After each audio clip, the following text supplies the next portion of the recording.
सच्चिद सुख स्वरूपाय स्वामिने तापहारिणे। ভারতবর্ষের ইতিহাসের প্রেক্ষাপটে আজকের এই বিশেষ দিন শুভক্ষণ যেটা উদযাপিত হয়েছিল একদম প্রাথমিক পর্বে 1897 সালের আজকের এই 19শে ফেব্রুয়ারি, ভারতাত্মা স্বামী বিবেকানন্দ যার জন্মস্থানে আমরা আজকে সবাই সমবেত হয়েছি, তিনি গোটা পৃথিবীর বুকে ভারতবর্ষকে নতুন করে আবিষ্কার করেছিলেন। এ কোনো সফল মানুষের ভারতবর্ষে ফিরে আসা নয়, যেন ভারতবর্ষের আত্মাই ভারতবর্ষে ফিরে এলেন নতুন রূপে। স্বামী বিবেকানন্দ যিনি আবিষ্কার করেছিলেন ভারতবর্ষকে নতুন পরিকাঠামোতে, পাশ্চাত্যের দৃষ্টিভঙ্গিতে এবং প্রাচ্যের দৃষ্টিভঙ্গিতে এক অভিনব সূচনায়। আজকের এই উদযাপন কোনো উদযাপন নয়, আজকের এই উদযাপন একটি আবিষ্কারকে নতুনভাবে দেখা, এবং সে কারণেই আমরা সমবেত হয়েছি স্বামী বিবেকানন্দের অখণ্ডের ঘরে ঋষির আবির্ভাব তীর্থক্ষেত্র রামকৃষ্ণ মিশনের অন্যতম শাখা কেন্দ্র স্বামী বিবেকানন্দের পৈতৃক আবাস এবং সাংস্কৃতিক কেন্দ্রের এই পাদপদ্মে। আমাদের মধ্যে উপস্থিত আছেন এই শাখা কেন্দ্রের সম্পাদক পরম পূজনীয় শ্রীমৎ স্বামী জ্ঞানলোকানন্দজি মহারাজ, রামকৃষ্ণ মঠ ও মিশনের অচি পরিষদের অন্যতম সদস্য। আজকের এই উদযাপন সভার যে প্রারম্ভিক ভাষণ, সেই প্রারম্ভিক ভাষণ প্রদান করার জন্য পূজনীয় মহারাজকে আমন্ত্রণ জানাচ্ছি।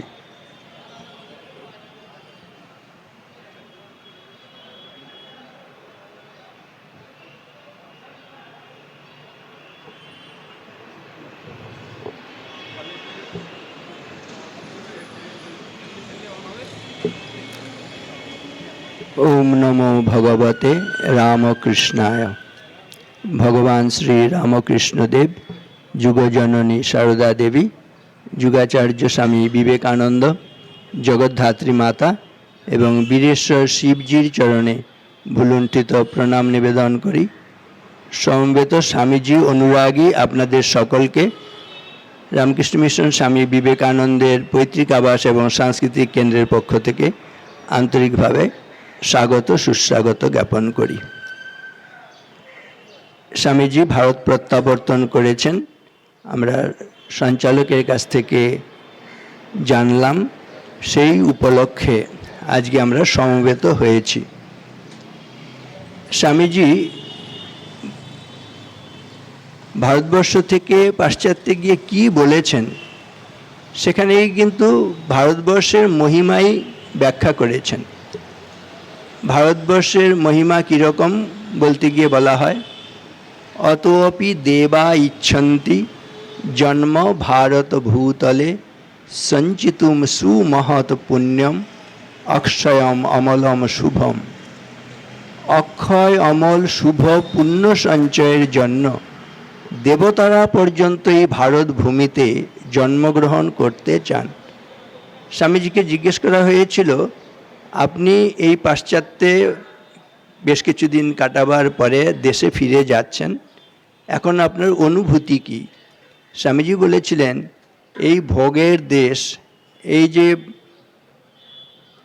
বিজ্ঞান কারিগরি জড়বাদ এর নির্ঘোষ চলছে পাশ্চাত্য দেশে, এই জড়বাদের দেশে ভোগবাদের দেশ থেকে আমি যখন ভারতবর্ষে ফিরে যাচ্ছি, ভারতবর্ষের দিকে ফিরে তাকাচ্ছি, আমার মনে এই অনুভূতি, আমি যখন ভারতবর্ষে ছিলাম ভারতবর্ষকে ভালোবাসতাম, কিন্তু তোমাদের দেশে থাকার পরে আজকে যখন ভারত ভূমিতে ফিরে যাচ্ছি তখন ভারতের প্রতিটি ধূলিকণা আমার কাছে পবিত্র বলে মনে হচ্ছে।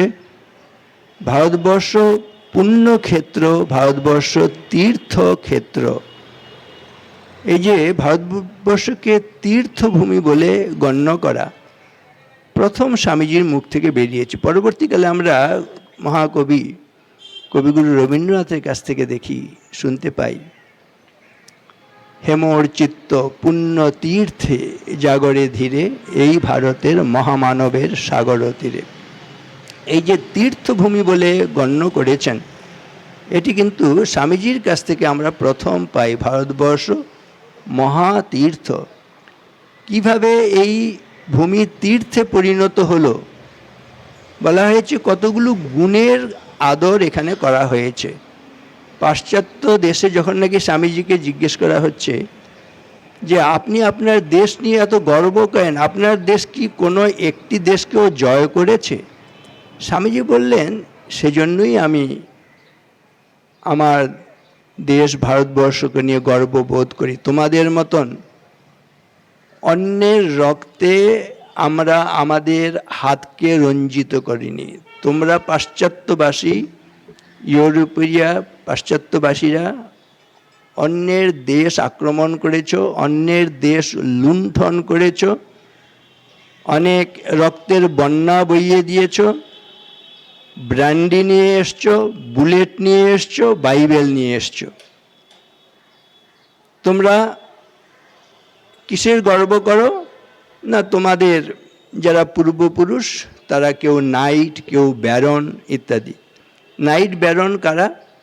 যারা লুণ্ঠনকারী, দস্যু।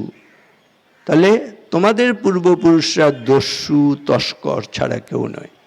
কিন্তু আমি গর্ব অনুভব করি, আমরা সব ঋষি মুনির বংশধর। আপনাদের জিজ্ঞেস করলে বলবেন যে আপনার কি গোত্র, আপনি কি বলবেন? কাশ্যপ গোত্র, শাণ্ডিল্য গোত্র, ভরদ্বাজ গোত্র। মানে এগুলো হচ্ছে প্রত্যেকে হচ্ছে এক একজন ঋণীর কি বলে ঋষির মুনির বংশধর আমরা প্রত্যেকে। তাহলে কে গর্ব অনুভব করে? দস্যুর যারা বংশধর তাদের জীবনে গর্ব হবে, না যারা মুনি ঋষির বংশধর তাদের গর্ব অনুভব হবে। হচ্ছে ভারতবর্ষ সেই দেশ যেখানে নাকি দেবতারা পর্যন্ত জন্মগ্রহণ করতে চান অক্ষয় সব পুণ্য সঞ্চয় করার জন্য। আরেকটা কথা ভারতবর্ষ সম্বন্ধে বলা হয়, রত্নাকর ধৌত পদাম হিমালয় কিরীটিনীম ব্রহ্ম রাজর্ষি রত্নাঢ্যাম বন্দে ভারত মাতরম। ভারতবর্ষ কেমন? যার পদযুগল ধুয়ে দিচ্ছে ভারত মহাসাগর। দক্ষিণে ভারত মহাসাগর আপনারা সবাই জানেন। ভারত মহাসাগর সব সময় অনিবার ভারত মায়ের চরণ যুগল ধৌত করছেন। রত্নাকর, রত্নাকর মানে সমুদ্র। তাহলে সমুদ্র ভারত মায়ের পদযুগল অনবরত ধৌত করে চলেছেন। রত্নাকর ধৌত পদাম হিমালয় কিরীটিনীম। কিরীটি হচ্ছে মুকুট, যার মুকুট হিসেবে হিমালয় পর্বতমালা। ভারতের মানচিত্রটা একবার চিন্তা করুন, উত্তর দিকে হিমালয়, দক্ষিণ দিকে ভারত মহাসাগর।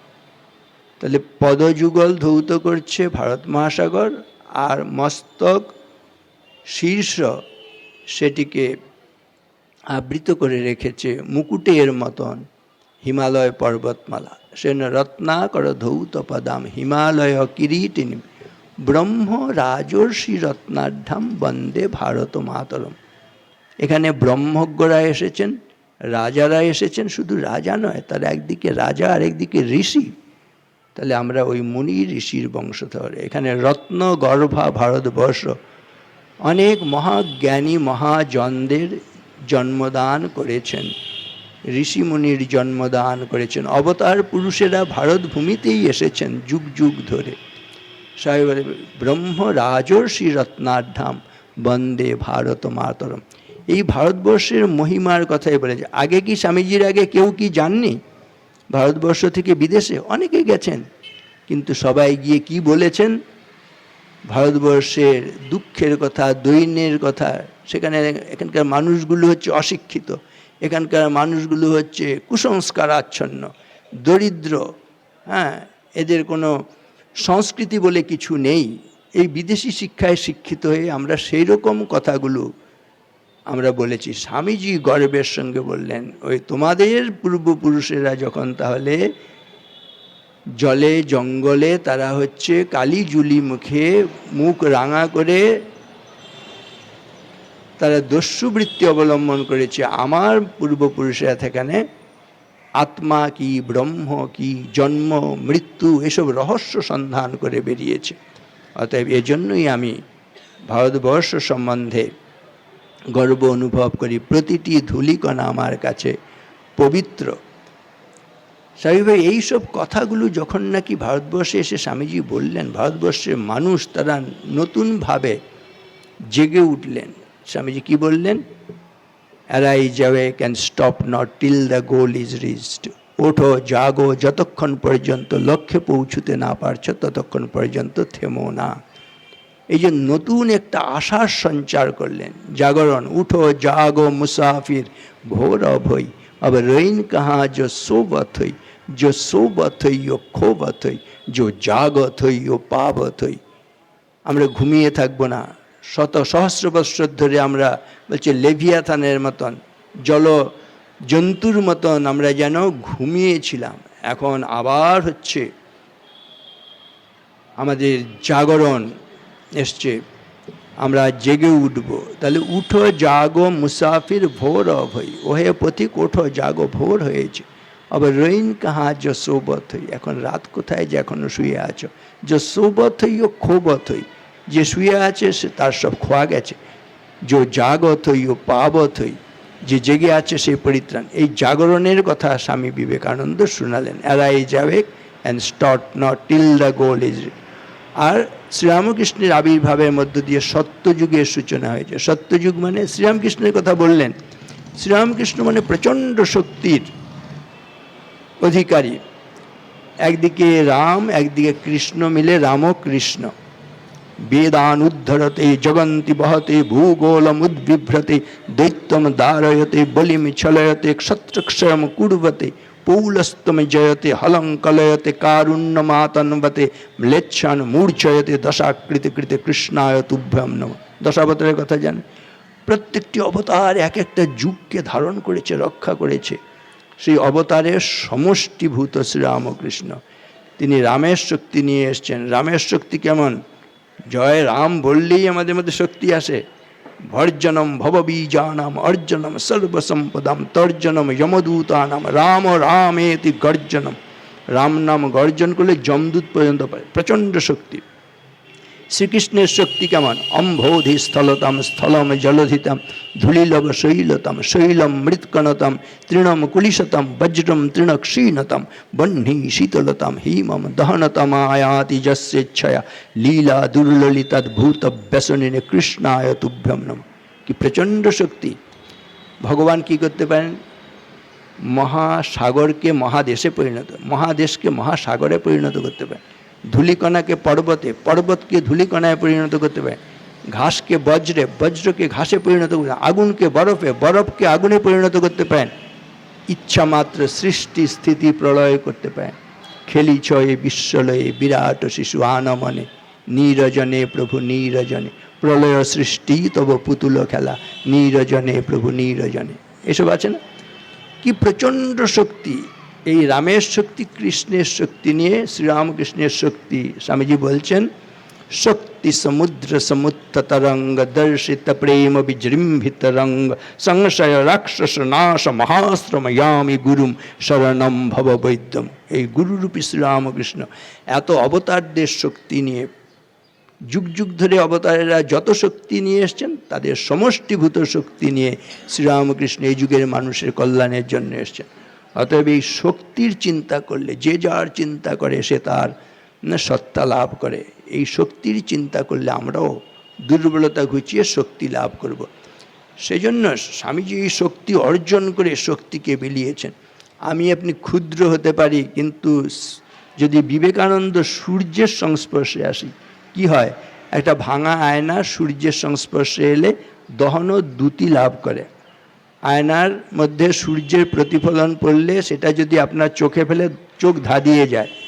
ক্ষুদ্র তুচ্ছ নগণ্য এই আয়না কি করে এত তেজ লাভ করলেন?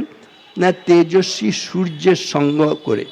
আমরাও যদি বিবেকানন্দ সূর্যের সংস্পর্শে আসতে পারি, সৌভাগ্য। আজকে আমরা এসছি, তার তেজে আমরা তেজস্বী হয়ে নিজেদের জীবনকেও আলোকিত করতে পারবো। এই কথাগুলোই কিন্তু আমরা আজকে অনুধাবন করব। এখানে বক্তা হিসেবে উপস্থিত রয়েছেন প্রখ্যাত সাংবাদিক তথা বিবেকানন্দ গবেষক তরুণবাবু, তাকে স্বাগত জানাচ্ছি বিশেষভাবে। রাজেশবাবু, তিনিও বিবেকানন্দ চর্চা করেন। এখানে এরপরে যে অনুষ্ঠানগুলো হবে, মৃগাঙ্ক চক্রবর্তী, সে আবৃত্তি করবে, স্তুতানন্দজি সঙ্গীত পরিবেশন করবে, কৌশিক পাল ভাষণ দেবেন, শঙ্খদীপ দেব ইংরেজি বক্তৃতা, তরুণবাবুর ভাষণ থাকবে, রাজেশবাবু সঞ্চালনা করবেন। এখানে প্রিয়া ম্যামকেও বলেছি মাঝে মাঝে একটু ইংরেজি কমেন্টারি দিলে ভালো হবে, তা সেগুলো করবেন। আপনারা সবাই এসছেন। আমি রামকৃষ্ণ মিশন স্বামী বিবেকানন্দের পৈতৃক আবাস সাংস্কৃতিক কেন্দ্রের পক্ষ থেকে যেমন আপনাদের স্বাগত জানাচ্ছি, তেমনি এবছরের যে এই স্বামীজির কলকাতা প্রত্যাবর্তনের অনুষ্ঠান, সেটি কিন্তু কেন্দ্রীয়ভাবে রামকৃষ্ণ মঠ মিশন থেকে পরিচালনা করা হচ্ছে। এবছরের এটা হচ্ছে বিশেষত্ব। গত বছর পর্যন্ত আলমবাজার মঠ, আপনারা যেটা জানেন, আলমবাজার মঠ শ্রীরামকৃষ্ণ আশ্রম বরানগর, তার অধীনে আলমবাজার মঠ, সেখানে সাধারণ সম্পাদক শারদাত্মানন্দজি, তার নেতৃত্বে গত বছর পর্যন্ত এই অনুষ্ঠানটা হতো। কলকাতা প্রত্যাবর্তনের অনুষ্ঠান দীর্ঘদিন তিনি এটি পরিচালনা করেছেন। গত বছর রামকৃষ্ণ মঠ মিশন আলমবাজার মঠকে অধিগ্রহণ করেছে। ওখানকার কর্তৃপক্ষ, আলমবাজার মঠ কর্তৃপক্ষ বেলুড় মাঠের হাতে সেই আশ্রমটি, সেই বাড়িটি দান করেছেন, সেটাকে ভার অর্পণ করেছেন। সেজন্য এবছর থেকে, গত বছরও রামকৃষ্ণ মঠ মিশন থেকে আমরা সহযোগী হিসেবে তাদেরকে এই অনুষ্ঠানে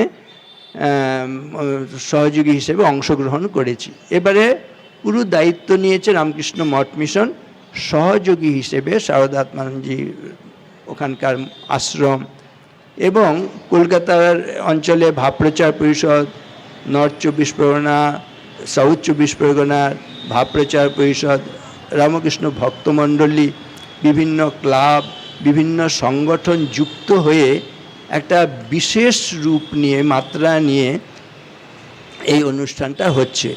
এবং রামকৃষ্ণ মঠ মিশনের যিনি সাধারণ সম্পাদক, তার নেতৃত্বে এটি হচ্ছে। তিনি একটি কমিটি তৈরি করে দিয়েছেন, যে কমিটির চেয়ারম্যান হয়েছেন বা প্রেসিডেন্ট হয়েছেন স্বামী বলভদ্রানন্দজি মহারাজ। তিনি হচ্ছেন রামকৃষ্ণ মঠ মিশনের অন্যতম সহ সাধারণ সম্পাদক। তাহলে তিনি হচ্ছেন চেয়ারম্যান। সেক্রেটারি হিসেবে দায়িত্ব নিয়েছেন স্বামী সুপর্ণানন্দজি মহারাজ, গোলপার্ক রামকৃষ্ণ মিশনে যিনি সম্পাদক মহারাজ। এর মধ্যে ভাইস চেয়ারম্যান হিসেবে শারদাত্মানন্দজি আছেন, আমার নাম রাখা হয়েছে। এরকম আরও অ্যাসিস্ট্যান্ট সেক্রেটারি হিসেবে অন্যরা দায়িত্বপ্রাপ্ত আছেন। আপনারা জানেন আদ্যাপীঠের মুরাল ভাই, তিনিও এই কমিটির মধ্যে রয়েছেন। এরকম বিশিষ্ট আরও মানুষদের নিয়ে কমিটি তৈরি করে মূলত গোলপার্কের নেতৃত্বে রামকৃষ্ণ মঠ মিশনের মাধ্যমে এটা অনুষ্ঠিত হচ্ছে। সকালবেলায় বজবজ থেকে যাত্রা শুরু হয়েছে। বজবজ থেকে ট্রেন, ওখানে একটা সভা হয়েছে ছোট্ট, সেই সভায় আমার উপস্থিত থাকার সৌভাগ্য হয়েছিল। সেখান থেকে স্বামীজিকে ট্রেনে তোলা হলো, সুসজ্জিত ট্রেন, সেখানেও আমার ওঠার সৌভাগ্য হয়েছে। সেখান থেকে স্বামীজিকে নিয়ে শিয়ালদায় নামা হয়েছে। সেখান থেকে আমি সরাসরি এখানে চলে এসেছি। ওখানে অনুষ্ঠান 2টো থেকে হয়তো 2টো পর্যন্ত ওখানে অনুষ্ঠান। 2টোর পর থেকে রিপন কলেজ, আপনারা জানেন সুরেন্দ্রনাথ কলেজ, যে পথে স্বামীজি শিয়ালদা থেকে নেমে এসছেন, সুরেন্দ্রনাথ কলেজ থেকে এদিকে আমা স্ট্রিট ধরে এদিকে স্বামীজির বাড়ি, এদিকে শ্যামবাজার হয়ে বলরাম মন্দির, মায়ের বাড়ি, এদিকে কাশীপুর, বরানগর মিশন এবং আলমবাজার মঠে গিয়ে সন্ধ্যায় আবার অনুষ্ঠান হবে। তাই এতে যারা যেভাবে আমাদের সহযোগিতা করছেন তাদের সকলকে আমি স্বাগত জানাচ্ছি এবং অভিনন্দন জানাচ্ছি, কৃতজ্ঞতা জ্ঞাপন করছি। এবারে সঞ্চালক শ্রী রাজেশ বসুকে অনুরোধ করব আমাদের যেরকম ক্রম রয়েছে সেইভাবে অনুষ্ঠান এগিয়ে নিয়ে যাওয়ার জন্য। আপনাদের আবার স্বাগত সুস্বাগত জানাচ্ছি। নমস্কার।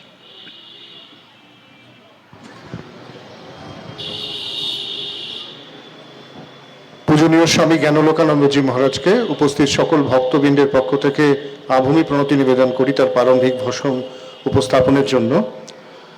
আমাদের মধ্যে উপস্থিত আছেন স্বামী বিবেকানন্দের পৈতৃক আবাস এবং সাংস্কৃতিক কেন্দ্রের অন্যতম সন্ন্যাসী স্বামী স্তুতানন্দজি। স্বামী স্তুতানন্দজি আজকের এই উদ্বোধনী সঙ্গীত উপস্থাপন করবেন, তাকেও আমাদের সকল ভক্তবৃন্দের পক্ষ থেকে আভূমি প্রণতি নিবেদন করি। পূজনীয় মহারাজজির কথা শুনতে শুনতে মনে হচ্ছিল যে একটা সময় বেলুড় মঠে ইউরোপ থেকে দুজন ভক্ত ভদ্রমহিলা এসছেন বেলুড় মঠে। তখন বেলুড় মঠে জোসেফিন ম্যাকলাউড ছিলেন। তা পূজনীয় স্বামী অভয়ানন্দজি ভরত মহারাজ স্বামী বিবেকানন্দের সেই নির্দিষ্ট ঘরটি দেখিয়ে বলছেন, this is the room where Swami Vivekananda lived. এই হলো সেই ঘর যেখানে স্বামী বিবেকানন্দ বাস করতেন। জোসেফিন ম্যাকলাউড পেছন থেকে বলছেন, dear Bharat, don't say this, please say this is the room where Swami Vivekananda still leaves. এই হলো সেই ঘর যেখানে স্বামী বিবেকানন্দ নিত্য বসবাস করেন। স্বামী বিবেকানন্দ কিন্তু 1897 সালের 19শে ফেব্রুয়ারি শুধুমাত্র শিকাগো জয় করে পদার্পণ করেননি, তিনি আজকেও পদার্পণ করেছেন। মহারাজের কাছ থেকে শুনতে পারলাম তিনি বজবজ থেকে স্বামীজির সেই মূর্তি নিয়ে তিনি যখন আসছেন, সেটি শুধু মূর্তি ছিল না, সেখানে স্বামী বিবেকানন্দ নিত্য স্পন্দিত হয়েছেন প্রত্যেকটি মুহূর্তে। আর সেই স্পন্দনের প্রবাহে স্তুতানন্দজির এই উদ্বোধনী সঙ্গীতের মধ্যে থেকে আমরা স্বামী বিবেকানন্দের পাদপদ্মে শ্রদ্ধাঞ্জলি জ্ঞাপন করছি।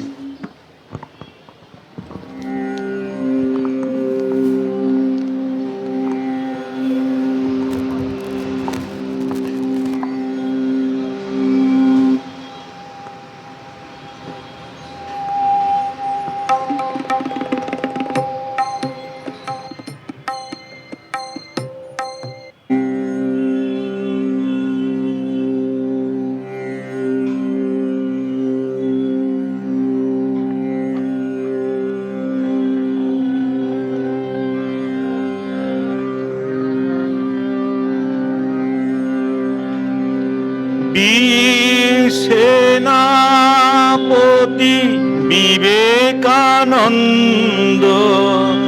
ওই যে ডাকিছে আয় রে আয়। বীর সেনাপতি বিবেকানন্দ ওই যে ডাকিছে আয় রে আয়। আহ্বানে তার আপনা ভুলিয়া, আহ্বানে তার আপনা ভুলিয়া, কত মহারথী ছুটিয়া যায়। বীর সেনাপতি বিবেকানন্দ ওই যে ডাকিছে আয় রে আয়। আহ্বানে তার আপনা ভুলিয়া, আহ্বানে তার আপনা ভুলিয়া, কত মহারথী ছুটিয়া যায়। বীর সেনাপতি বিবেকানন্দ ওই যে ডাকিছে আয় রে আয়।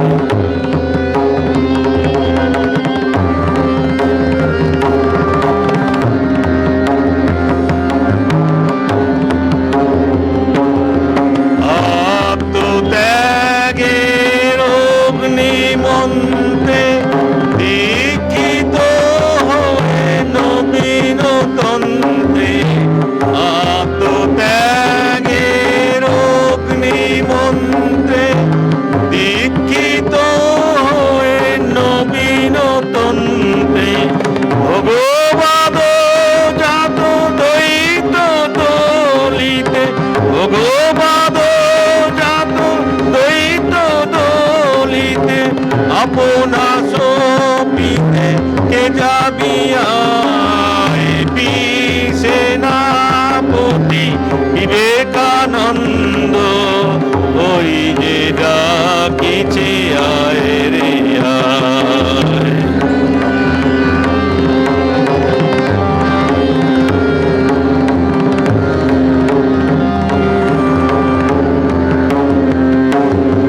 স্বার্থ দ্বন্দ্ব কোলাহল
আচার্য মহারাজ স্বামী স্তুতানন্দজিকে আমি আমার ব্যক্তিগত এবং সমস্ত ভক্তবৃন্দের পক্ষ থেকে প্রণাম নিবেদন করি। আমাদের মধ্যে আমাদের স্বামীজির বাড়ির পরিচালিত যে স্কুল অফ ল্যাঙ্গুয়েজ আছে, সেই স্কুল অফ ল্যাঙ্গুয়েজের স্পোকেন ইংলিশ বিভাগের ছাত্র শ্রী কৌশিক পাল বাংলায় বক্তৃতা করবে। কৌশিককে একটু আগে ছেড়ে দিতে হচ্ছে, ওর বাড়িতে একটু সমস্যা হয়েছে। আপনাদের সকলের অনুমতি নিয়ে, মহারাজের অনুমতি নিয়ে কৌশিক তার বক্তৃতা করবে। এবং এই বক্তৃতার প্রেক্ষাপট হচ্ছে স্বামী বিবেকানন্দ 15ই জানুয়ারি মাদ্রাজে বক্তৃতা করেছেন। তারপরে আপনারা জানেন যে আজকের এই বিশেষ দিনে তিনি কলকাতায় পদার্পণ করেন। এই যে ফিরে আসার পেছনে একটি আপাত গাম্ভীর্য ছিল। সেই গাম্ভীর্যে শুরু হয়েছিল lectures from Colombo to Almora. মহারাজ বলছিলেন যে ভারতবর্ষ একমাত্র পৃথিবীতে দেশ, যত দেশ আছে একমাত্র দেশ, একমাত্র ভূমিখণ্ড যে কারোর উপরে কখনো কোনোভাবে সাংস্কৃতিক, আধ্যাত্মিক, মানসিক এবং শারীরিকভাবে আঘাত আনেনি। কারণ আমরা শীতের সকালে যে শিশির পড়ে থাকতে দেখি, সেই শিশির পতনের শব্দ কিন্তু কেউ দেখতেও পাই না, কেউ শুনতেও পাই না। শিশির নিভৃতে পড়ে এবং পুষ্প তিনি ফুটিয়ে দিয়ে চলে যান। এক অদ্ভুত ভালোবাসা, একটা অদ্ভুত ভালোবাসা যাকে ফ্যাসিনেশন বলা যায়। ভারতবর্ষের এই অদ্ভুত ভালোবাসা গোটা পৃথিবীকে ভারতবর্ষের প্রতি আকর্ষণ করেছিল এবং সেই আকর্ষণের নতুন নবরূপকার সেটি হচ্ছে স্বামী বিবেকানন্দ। এটি কোনো নাম নয়, একটি শক্তির প্রকাশ। যেই শক্তি শোনার সঙ্গে সঙ্গে যে মানুষটি শুয়ে আছে সে উঠে বসবে, যে উঠে বসেছে সে উঠে দাঁড়াবে, যে উঠে দাঁড়িয়েছে সে চলতে শুরু করবে, যে চলছে সে দৌড়াতে শুরু করবে। কতক্ষণ পর্যন্ত দৌড়াবে? মহারাজ তার প্রারম্ভিক ভাষণে বলেছেন, arise, awake and stop not till the goal is reach. ওঠো, জাগো, কারণ তোমাকে লক্ষ্যে পৌঁছাতেই হবে। লক্ষ্যে পৌঁছানোর যে পথ, সেই পথে রামকৃষ্ণ সংঘের এই প্রবাদ প্রতিম শাখা কেন্দ্র, যেখানে অখণ্ডের ঘরে ঋষি আবির্ভূত হয়েছিলেন, তার এই ফিরে আসাকে নিয়ে এক আলোক বর্ণিকা কৌশিকের চয়নে এবং শব্দ চয়নে আমরা শুনতে পারব। কৌশিক পাল, school of language, Swami Vivekananda ancestral house and cultural centre.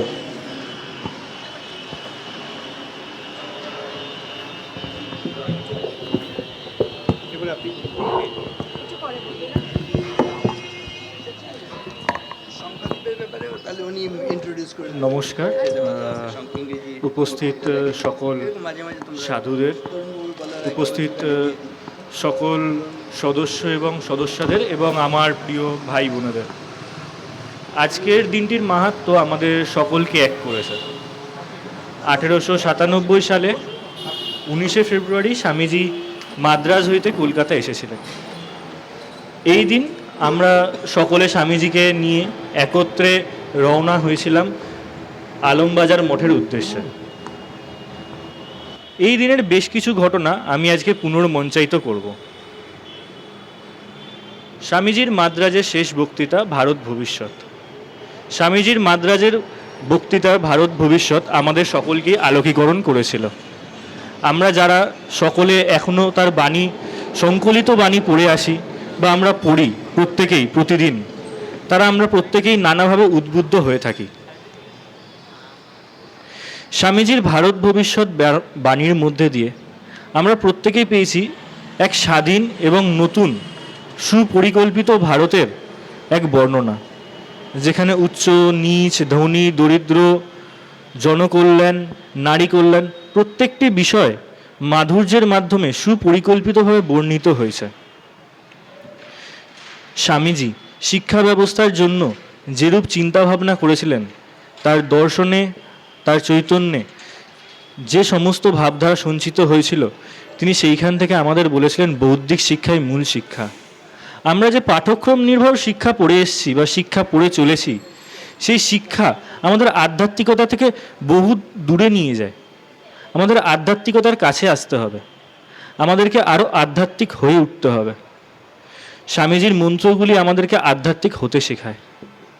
Swamiji তার আধ্যাত্মিকতার জন্য আমাদের যে বাণীগুলি সংকলিত দিয়ে গিয়েছেন, সেই বাণীগুলি প্রত্যেকটিতেই আমরা আরাধ্য দেবদেবীর পুজোর জন্য যেন এগিয়ে যাই।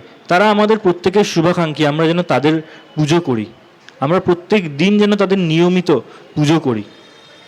তিনি আমাদের নানা দিকের কথা বলেছিলেন, নানা দিকের দর্শন দিয়েছিলেন।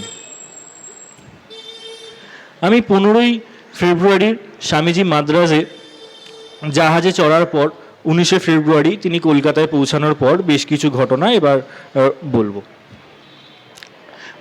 বঙ্গোপসাগর হইতে গঙ্গা উপকূলে যখন স্বামীজির জাহাজ এসে পৌঁছালো, সেই সময় সহস্র নরনারীর দল স্বামীজিকে ঘিরে ধরে।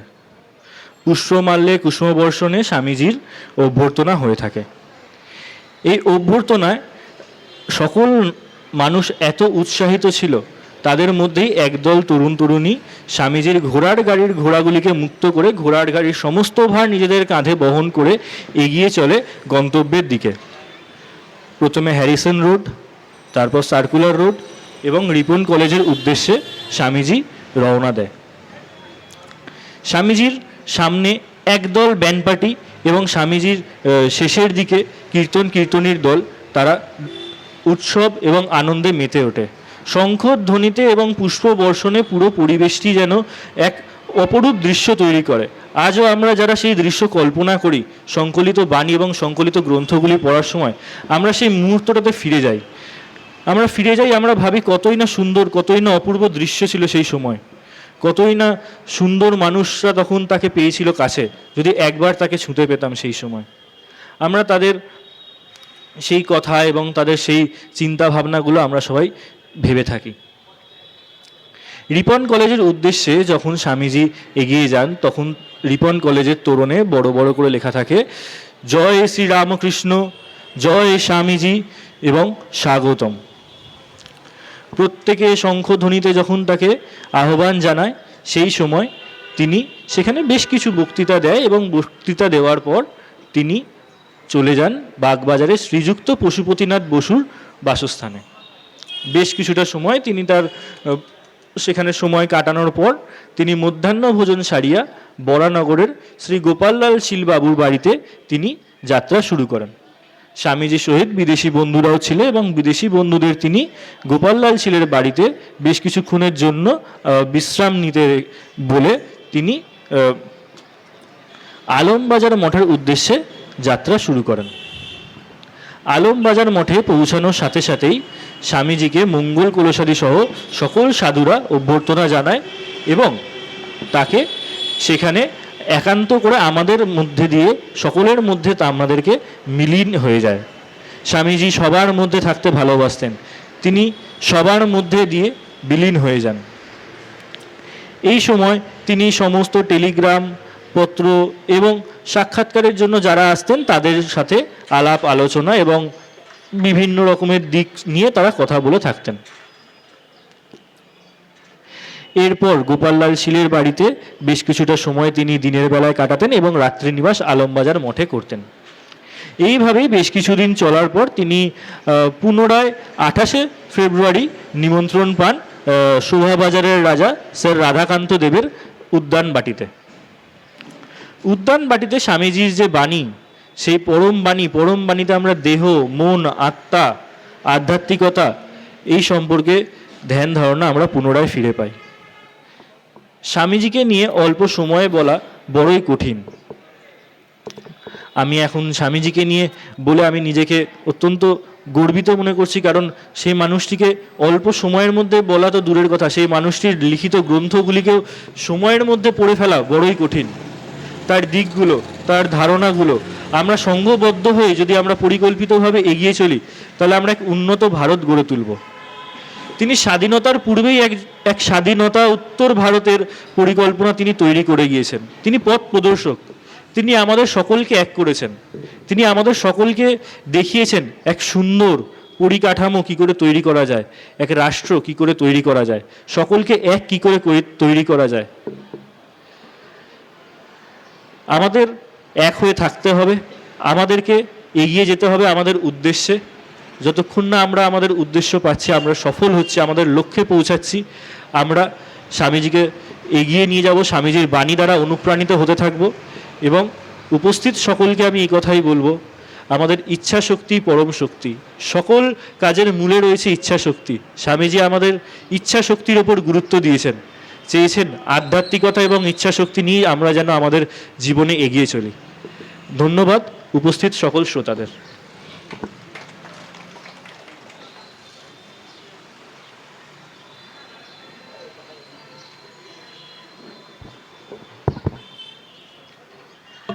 1,000 pranams to Ma Thakur and Swamiji. My heart-filled reverence to all the revered monks present here, Boro Maharaj, Swami Gyanalokananda Maharaj. Also, I cannot help myself. A very warm welcome to Sri Tarun Goswami, whose face and YouTube lectures usually brighten up my early mornings. To the audience and the faculty members present here, and our technician brothers, and to other students volunteers who are present here, a very, very warm welcome. I'm glad we could all make it here to express our devotion to Swami Vivekanand. Thank you, Maharaj. Next, we have a junior elocutionist, Sri Mrigranko Chakraborty. He is going to recite the translation of Kali the Mother, Mrittu Rupa Mata. I would request him to.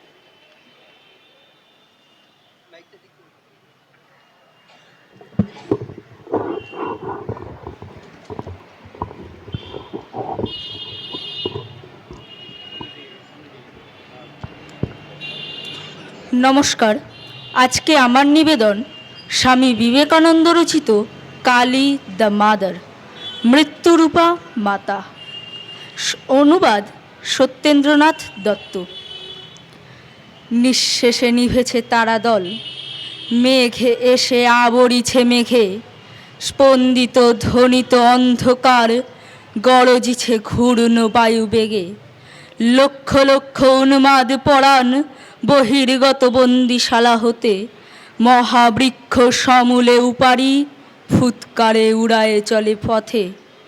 সমুদ্র সংগ্রামে দিল হানা, উঠে ঢেউ গিরি চূড়াজিনি, নভস্থল পরশিতে চায়, ঘোর রূপা হাসিছে দামিনী। প্রকাশিছে দিকে দিকে তার মৃত্যুর কালিমা মাখা গায়। লক্ষ লক্ষ ছায়ার শরীর দুঃখ রাশি জগতে ছড়ায়, নাচে তারা উন্মাদ তাণ্ডবে, মৃত্যুরূপা মা আমার আয়। করালি করাল তোর নাম, মৃত্যু তোর নিঃশ্বাসে প্রশ্বাসে, তোর ভীম চরণ নিক্ষেপ প্রতিপদে ব্রহ্মাণ্ড বিনাশে। কালী তুই প্রলয় রূপিণী, আয় মাগো আয় মোর পাশে। সাহসে যে দুঃখ দৈন চায়, মৃত্যুরে যে বাঁধে বাহু পাশে। কাল নৃত্য করে উপভোগ, মাতৃরূপা তারই কাছে আসে। নমস্কার।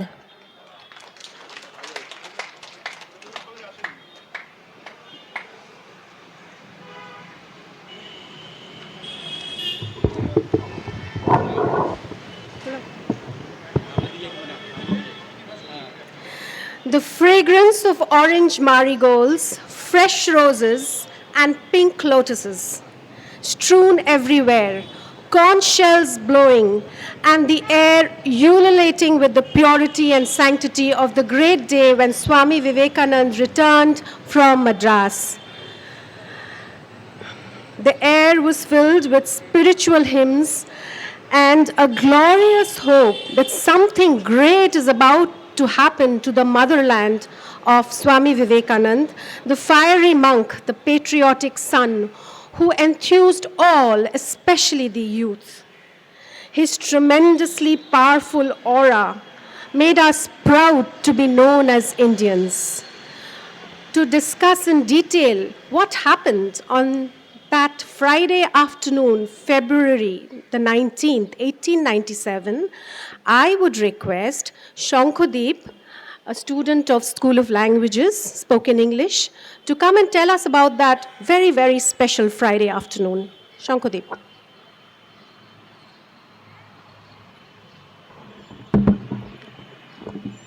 So, revered monk, respected devotees, dignitaries, and ladies and gentlemen. Today we all have gathered here to commemorate a monumental event in the history of this nation. The homecoming of Swamiji on 19 February 1897. So at first, I want to offer my pranam to all revered monks and elders and extend my heartfelt love to my peers and juniors present here. So this day of 19 February not only mark the mere homecoming of an inspirational, visionary, fearless monk, but also resurfaces the idea of spiritual and cultural heritage of India across a global stage. So, after his enlightening journey to the West, where Swamiji had given the iconic speech at Parliament of World Religion in 1893, Swamiji embarked on a voyage to come back to this motherland, India. He first arrived at Colombo, Ceylon, today Sri Lanka. Thereafter, he proceeded to various locations like Jaffna, Pamban, Rameswaram, Paramkudi, Madura, Manmadura, Ramnar. At every location, he delivered great speeches and received warm welcome by the local population. After which, Swamiji came to Madras. Madras was always a stronghold of support for Swamiji, even before he went to the West. So he was welcomed with great enthusiasm. Swamiji had given a series of lectures in Madras. His last lecture at Madras was The Future of India, in which he stated that the foundation of Indian society had been already shaken and we need to rebuild this. We need to provide true education to the people. Education which fills the mind of people with lots of information and confusion is not true education. True education will develop a person, builds character, and foster the spiritual and cultural heritage of a nation. So after his engagement in Madras, Swamiji again started a journey on 15 February 1897 to come back to his birthplace, Kolkata. So his steamer docked at Bajbaj on 19 February. Thereafter, Swamiji boarded a special train from Bajbaj to come back to Shialda station. The day was Friday. Approximately 20,000 people were waiting at the Shialda station to give Swamiji a great welcome. So as soon as the train reached the station carrying Swamiji, everyone present in the station started giving slogans like "Glory to Swamiji, Glory to Sri Ramakrishna." The president of Kolkata Welcome Committee that day was Sir Maharaj of Darbhanga, and the secretary was Mr. Narendranath Sen, the editor of Indian Mirror newspaper. They both accompanied him to the carriage, where the students were so much excited that day that they harnessed the horses that was attached to the carriage and they drew it themselves through the street. The procession accompanied with spiritual music, spiritual hymns, and the sound of conch, everything combined to create an environment of spiritual fervor and unity. So, both sides of the street that day were adorned with different color of flags, different type of flowers and garlands. Several thousand people came to the street to give Swamiji a great welcome. So the procession proceeded through Circular Road, Harrison Road, and stopped near Ripon College. 3 huge grand arches were erected in the above mentioned places to give Swamiji a great welcome. As the official reception was pre-planned after some days on 28th February, so Swamiji took some rest in the premise of Ripon College. Thereafter, he proceeded to the house of Pashupatinath Bose of Bagbazar and completed his lunch there. After which, Swamiji went to the garden house of Gopallal Shil of Badanagar and Alumbazar Mott, where he received warm welcome by the monks present there. So after some days, on 28th February, an official welcome was given to Swamiji at the house of Raja of Shawabazar, Sir Radhakanto Dev. Raja Binoy Krishna Dev presided over the function, and during his address, he pointed out at Swamiji and stated that such great personalities can be found once in a million. Swamiji also addressed the crowd present there with great affection by saying that I have not come here as a monk nor as a preacher of any religion, but as a boy of Kolkata to talk to you.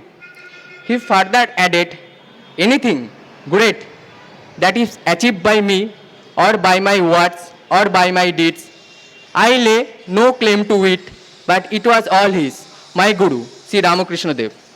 He also inspired the youth of Kolkata to devote their life for betterment of the poor people living in the society. So, as a youth of Kolkata, standing before you, I urge everyone present here to take inspiration from life and teaching of Swamiji. Let us promise to follow the ideals he stood for and work together to build a nation that will uphold justice, equality, and spiritual wisdom. Thank you.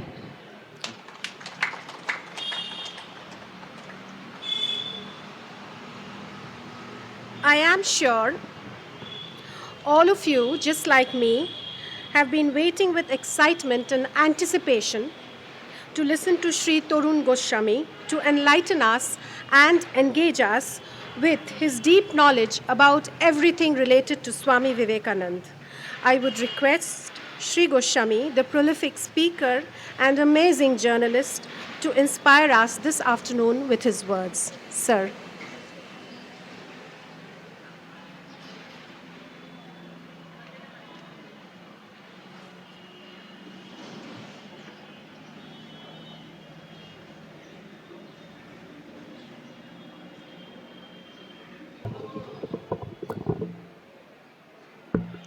পরম শ্রদ্ধেয় শ্রীমৎ স্বামী জ্ঞানলোকানন্দজি মহারাজ, উপস্থিত সন্ন্যাসী ব্রহ্মচারী বৃন্দ, সুধীবৃন্দ, 100 বছর আগে একটি বই ইংরেজ সরকার বাজেয়াপ্ত করে।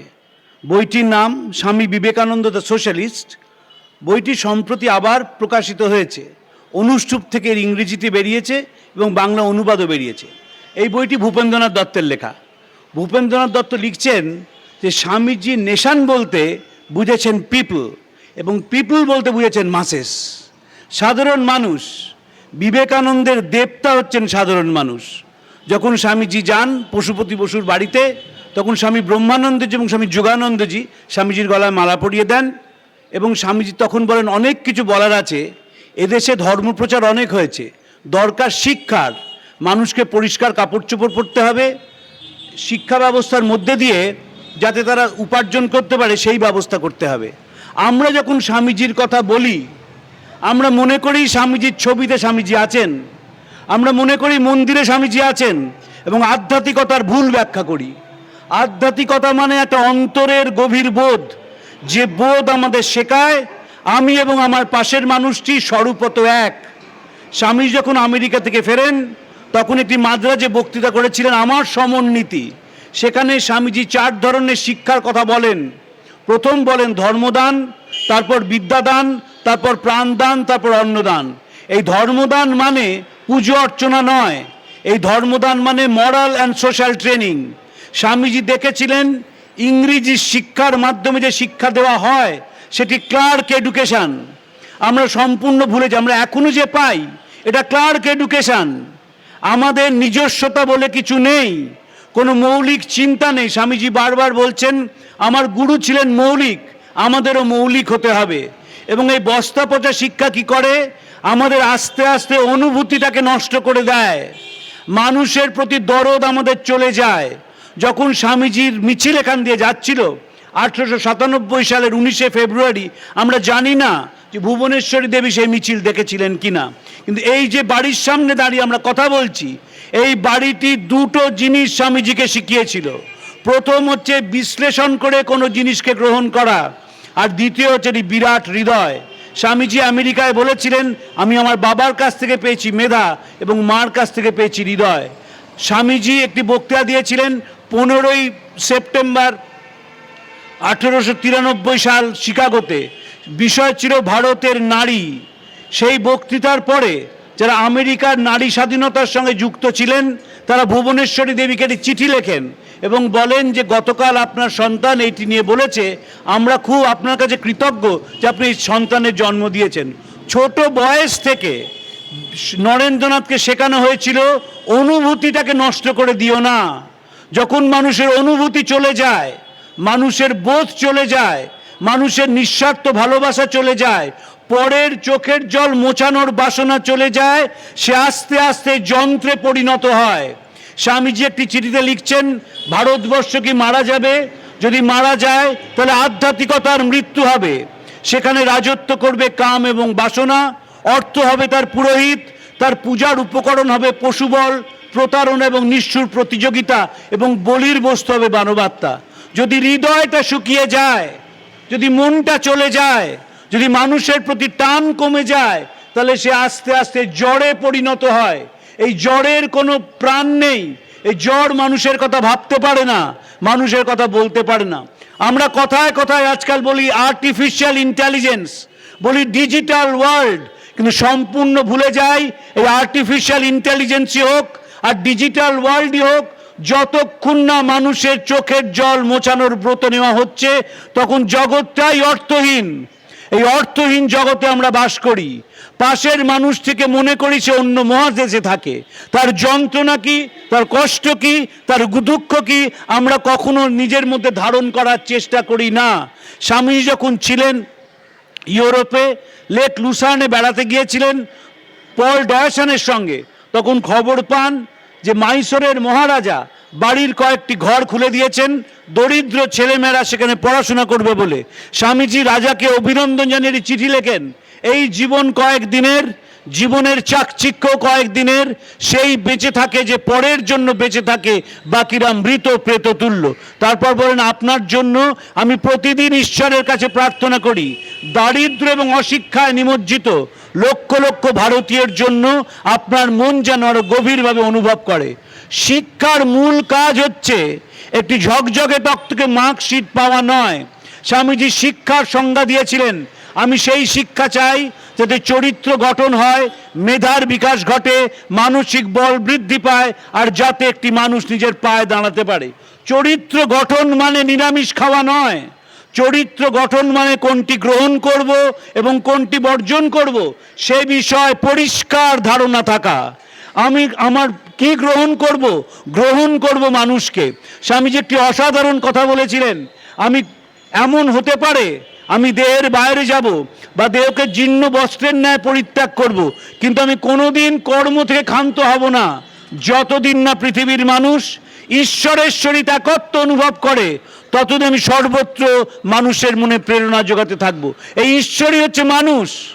যতদিন না একটি মানুষ মানুষের সান্নিধ্য লাভ করে, মানুষের কাছে আসে, মানুষের কাছে পৌঁছয়, ততদিন আমি মানুষকে প্রেরণা জোগাতে থাকবো। আমি সেই দেবতার পূজারী, অজ্ঞেরা যাকে ভুল করে মানুষ বলে ডাকে। I am the servant of that god whom the ignorant by mistake calls man. এবং যখন স্বামীজি বলেছেন মানুষ আর রামচন্দ্র, আমরা ভুল বুঝি, আমরা মনে করি মানুষ মানে পুরুষ, তা নয়, পুরুষ এবং নারী উভয়। স্বামীজি বলেছেন আত্মায় লিঙ্গভেদ হয় না। আমাদের দুর্ভাগ্য, আমরা এগুলো প্রচার করি না। স্বাধীনতার ৭৬ বছর পরে ১২ই জানুয়ারি এবং আজকের দিনের হুজুগ বেরোয়, আমরা মন দিয়ে স্বামীজির বই পড়ি না। সেই বইয়ের প্রত্যেক ছত্রে ছত্রে মানুষের যন্ত্রণার কথা আছে। চোখে দেখেছিলেন মানুষকে, তিনি গোটা ভারতবর্ষ ঘোরেননি, তিনি বাংলাদেশি পুরোটা ঘোরেননি, প্রথমবার বিদেশ থেকে এসে পূর্ববঙ্গে যান, কিন্তু ঘুরেছিলেন মধ্য ভারত, ঘুরেছিলেন দক্ষিণ ভারত, ঘুরেছিলেন উত্তর ভারত, গুজরাট এবং মহারাষ্ট্র। দেখেছিলেন ভারতবর্ষের মানুষকে, দেখেছিলেন রক্তার্ত সেই মানুষগুলোকে যাদের কোনো বাঁচার অধিকার নেই।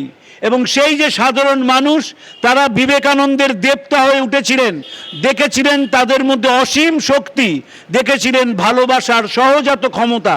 তাই বলছেন নতুন ভারত বেরুক, বেরুক চাষার কুটির থেকে, বুনাওয়ালার উনুনের পাশ থেকে, ঝোড় জঙ্গল পাহাড় পর্বত থেকে। বলছেন কয়েকটি রাজা মহারাজা আর কয়েকটা গ্র্যাজুয়েট দিয়ে দেশ চলবে না। সাধারণ মানুষকে খাওয়াতে পড়াতে হবে, সাধারণ মানুষের মধ্যে শিক্ষার বিস্তার ঘটাতে হবে, সাধারণ মানুষকে সম্মান দিতে হবে। রামকৃষ্ণ বিবেকানন্দ মানুষকে তার সম্মান ফিরিয়ে দিয়েছিলেন। মনে রাখতে হবে, যখন সিডিশন কমিটি তৈরি হয় জাস্টিস রাওলাটের নেতৃত্বে, সেই সিডিশন কমিটি শ্রীরামকৃষ্ণের কথা বলেছিলেন ইনি বিপ্লবীদের জনক, কারণ ইনি মানুষের মধ্যে ভালোবাসার বীজ ঢুকিয়ে দিচ্ছেন। 1908 সালে স্যার চার্লস টেগার্ট কলকাতা পুলিশের ডেপুটি কমিশনার ছিলেন, তিনি একটা হুলিয়া বের করেন, বলেন গ্রেপ্তার করো শ্রীরামকৃষ্ণকে। জানতেনই না 1886 সালে তিনি চলে গেছেন। কেন গ্রেপ্তার করতে হবে? কারণ স্কটল্যান্ড ইয়ার্ড নোট পাঠালো, এই যে শ্রীরামকৃষ্ণ মা বলছেন, এই মা কোনো ব্যক্তিগত দেবী নন, এই মা হচ্ছেন ভারতবর্ষ। এবং তিনি সন্ন্যাস বিপ্লব আনতে চাইছেন, বঙ্কিমচন্দ্র আনন্দমঠে যা লিখেছেন। এবং বিবেকানন্দ সম্বন্ধে বলা হলো, Vivekananda after death has become more dangerous than when he was alive. Pritilata Waddedar পড়তে আসেন চট্টগ্রাম থেকে কলকাতার বেথুন কলেজে। তিনি মেয়েদের মধ্যে প্রথম হন এবং ছেলে মেয়ে মিশিয়ে তিনি ষষ্ঠ স্থান অধিকার করেন। 20 টাকা মাসিক জলপানে তিনি দর্শন শাস্ত্র পড়তে আসেন। খবর পান দেশেতেরই চিঠি আসে তার কাছে, সেই চিঠিতে বলা হয় রামকৃষ্ণ বিশ্বাস বলে একটি ছেলে, তার ফাঁসির হুকুম হয়ে গেছে। সেও চট্টগ্রামের বাসিন্দা, এত দরিদ্র, তাকে দেখতে আসার কেউ নেই। এবং তাই জন্য প্রীতিলতাকে বলা হয় তুমি কি একবার জেলে দেখা করে এসো। প্রীতিলতা মোট 36 বার তার সঙ্গে দেখা করেন, তারপর তার ফাঁসি হয়ে যায়।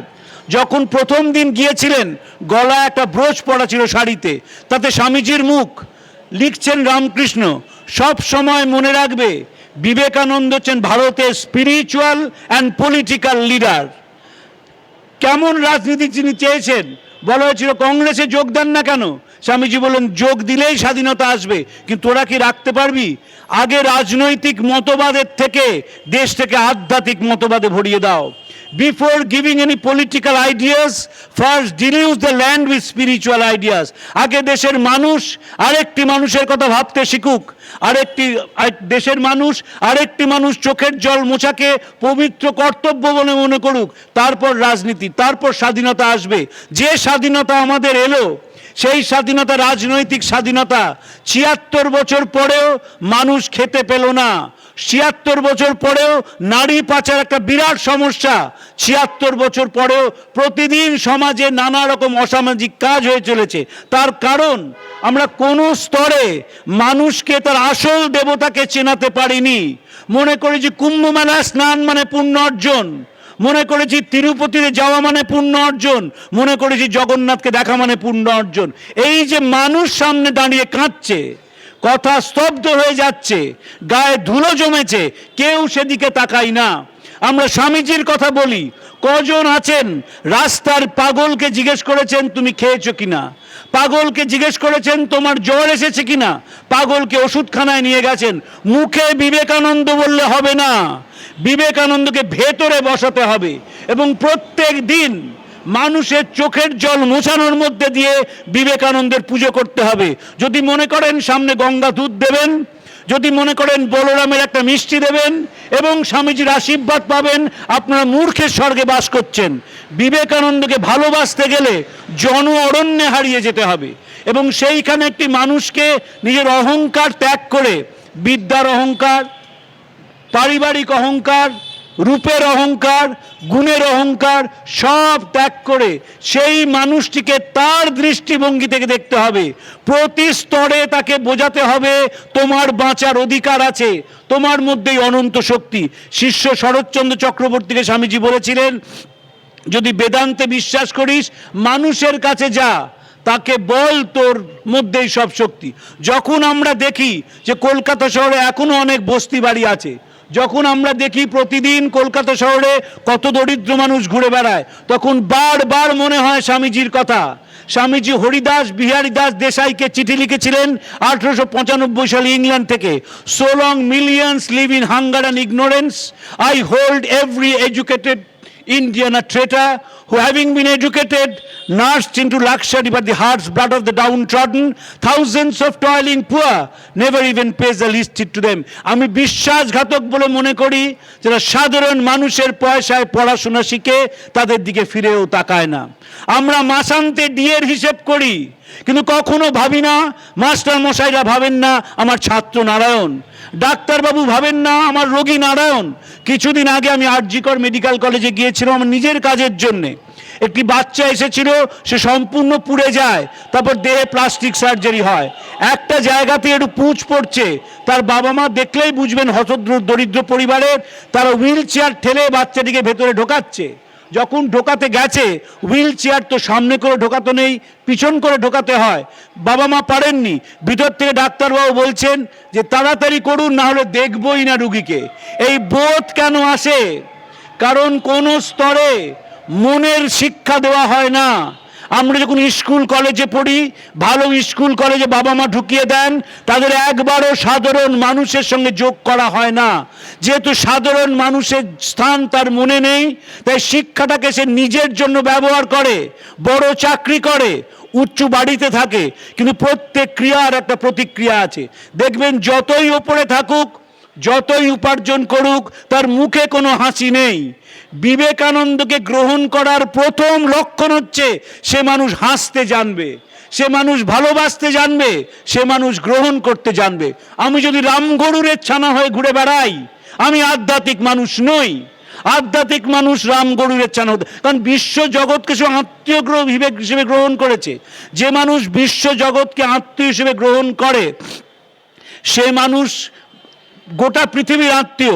কলকাতা বক্তৃতায় স্বামীজি বলেছিলেন যে কেন তিনি কলকাতায় এসছেন, অসাধারণ সে বক্তৃতা। One wants to lose the individual in the universal, one renounces, flies off and cuts himself off from all the associates of the body and the past. One works hard even to forget that he is a man, yet in the heart of his heart, one string vibrating, one whisper which always tells him east or west, home is best. সেই বক্তৃতায় তিনি দুটি গুরুত্বপূর্ণ কথা বলেন, শ্রীরামকৃষ্ণের কথা বলেন, আর বলেন আমরা পৃথিবীতে ছড়িয়ে পড়ব, আমরা জীবন দেখাবো, অথবা পচে গলে শেষ হয়ে যাব। We must go out, show life, or fester, degrade and die. Nothing short of this is my ideal. দুটি শব্দ ইংরেজি ভাষায় এসে গেছে। একটিকে বলা হয় উবুন্টু, আর একটিকে বলা হয় ইকাগাই। উবুন্টু মানে I live because we live. একজন সাদা চামড়া সাংবাদিক জুরুদের মধ্যে গিয়েছিলেন, কিছু ফল তিনি শিশুদের কিনে দেন এবং সেখানে দিয়ে বলেন যে তোমরা এগুলো খেও। তারা জমিয়ে রাখে, খায় না। পরে তিনি জিজ্ঞেস করেন কেন খেলে না? বলে আমরা সবাইকে দিয়ে খাবো। I live because we live. Vivekananda বলছেন সমষ্টির কথা, ব্যক্তি শনৈ শনৈ সেই সমষ্টির দিকে এগিয়ে যায়। আর ইকাগাই মানে হচ্ছে তোমাকে যখন কাজ করতে হবে তার মধ্যে চারখানা জিনিস রাখতে হবে। প্রথম হচ্ছে প্যাশন, তারপর ইমোশন, তারপর মিশন, তারপর প্রফেশন। তাহলে কাজে কোনো ক্লান্তি আসবে না। জাপান কাজের মধ্যে ডুবে আছে। জাপানে একটা বড় অসুখ শুরু হয়েছে, মানুষ হারিয়ে যাচ্ছে। সকালে অফিস গেল, বাড়ি ফেরার সময় গাড়িটিকে রেখে কোথায় হারিয়ে গেল কেউ জানে না। স্বামীজি শঙ্কা করেছিলেন জাপানের এই অবস্থার কথা। জীবনের শেষ চিঠি লেখেন ন্যান্সি হ্যান্সব্রোকে, সেখানে বলেছিলেন জাপান যদি জীবনের সঙ্গে আধ্যাত্মিকতা যুক্ত না করতে পারে তাহলে জাপান কোথায় যাবে আমি জানি না। আজ তাই হয়েছে, এত সভ্য দেশ, মানুষ যন্ত্রের মতো কাজ করে, যে যন্ত্রের কোনো প্রাণ নেই, তাই তারা নিজের প্রতি বীতশ্রদ্ধ হয়ে হারিয়ে যায়। স্বামীজি যে কাজের কথা বলেছেন, সেই কাজ প্রতিদিন একটি মানুষকে প্রাণিত করে, কারণ প্রতিদিন সে নতুন নতুন দেবতাকে দেখে। কোনোদিন দেখে সামনের দেবতা খায়নি, কোনোদিন দেখে সামনের দেবতার শতছিন্ন পোশাক, কোনোদিন দেখে সামনের দেবতার রাতে ঘুম হয়নি। এই যে দেবতার কথা তিনি বলছেন, সেই দেবতা খেলে হাসে, সেই দেবতা কাছে আসে, সেই দেবতা স্পর্শ করে। এই দেবতাকেই গ্রহণ করতে হবে, অন্য কোনো দেবতা নেই। স্বামীজি বারবার বলছেন আগামী 50 বছর দেশ মাতা তোমার একমাত্র আরাধ্য দেবী হন, বাকি সব অকেজ দেবতা এখন ফেলে রাখলেও চলবে। একটি মাত্র দেবতা বেঁচে আছেন, তিনি তোমার স্বদেশ, তার হাত এবং কান সর্বত্র বিস্তৃত। এবং যখন স্বামীজি বলছেন এইসব কথা, মনে রাখতে হবে স্বামীজি মানুষকে দেখেছেন, খণ্ডিত মানুষ নয়, তার ধর্ম নয়, তার গোত্র নয়, তার লিঙ্গ নয়, তার শিক্ষা নয়, মানুষ মানে মানুষ। যখন বলেছে আমি সেই দেবতার পূজারী যাকে অজ্ঞেরা ভুল করে মানুষ বলে ডাকে, তিনি মানুষের পুজো করেছেন। সবচেয়ে কঠিন করা, বেনারসে গিয়ে শিবলিঙ্গে পুজো করা কঠিন নয়, কারণ শিবলিঙ্গ কথা বলবে না। ও একটু পয়সা থাকলেই মানুষ সরোবরে চলে যাওয়া যায়, আর একটু পয়সা থাকলে কেদার বদ্রী ঘুরে আসা যায়। কিন্তু কঠিন হচ্ছে একটি মানুষকে দেব মানব, পশু মানব থেকে দেব মানবে রূপান্তরিত করা। তার স্বার্থপরতা আছে, তার হীনমন্যতা আছে, তার নীচতা আছে, তার হিংসে আছে, সব চলে যায় যখন সে ঈশ্বরের সান্নিধ্য লাভ করে। ঈশ্বরিত দেবতা রামকৃষ্ণদেবকে জিজ্ঞেস করেছে, আপনি ভগবান দেখেছেন? বলছে হ্যাঁ দেখেছি, তোমারও দেখাতে পারি, কে তাকে দেখতে চায় বলো। এমন কোনো মানুষ নেই যিনি ভগবান দেখতে চান না। তিনি লম্বা না বেঁটে, তিনি মোটা না কালো, তিনি সাদা না তার অন্য গায়ের রং, সবাই চায়। মানুষ ভগবানকে কেউ দেখতে চায় না। আপনি দেখবেন ভক্ত সম্মেলনে ভক্তরা যায়, এই কোণাটায় অনেক ভিখারি বসে থাকেন, আমি একজনকেও দেখিনি পকেট থেকে 10 টাকা সেই ভিখারিটির হাতে দিচ্ছেন, অথচ 300 টাকা দিয়ে ভক্ত সম্মেলনে যোগ দিয়েছেন।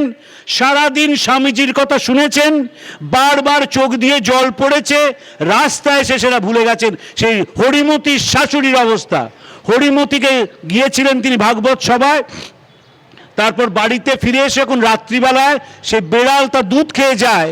তার শাশুড়ি বললেন, তুমি বেড়ালটাকে আটকালে না? বললেন, সে কি, বেড়াল তো নারায়ণ, দুধ খেয়ে গেল, আটকাবো কেন?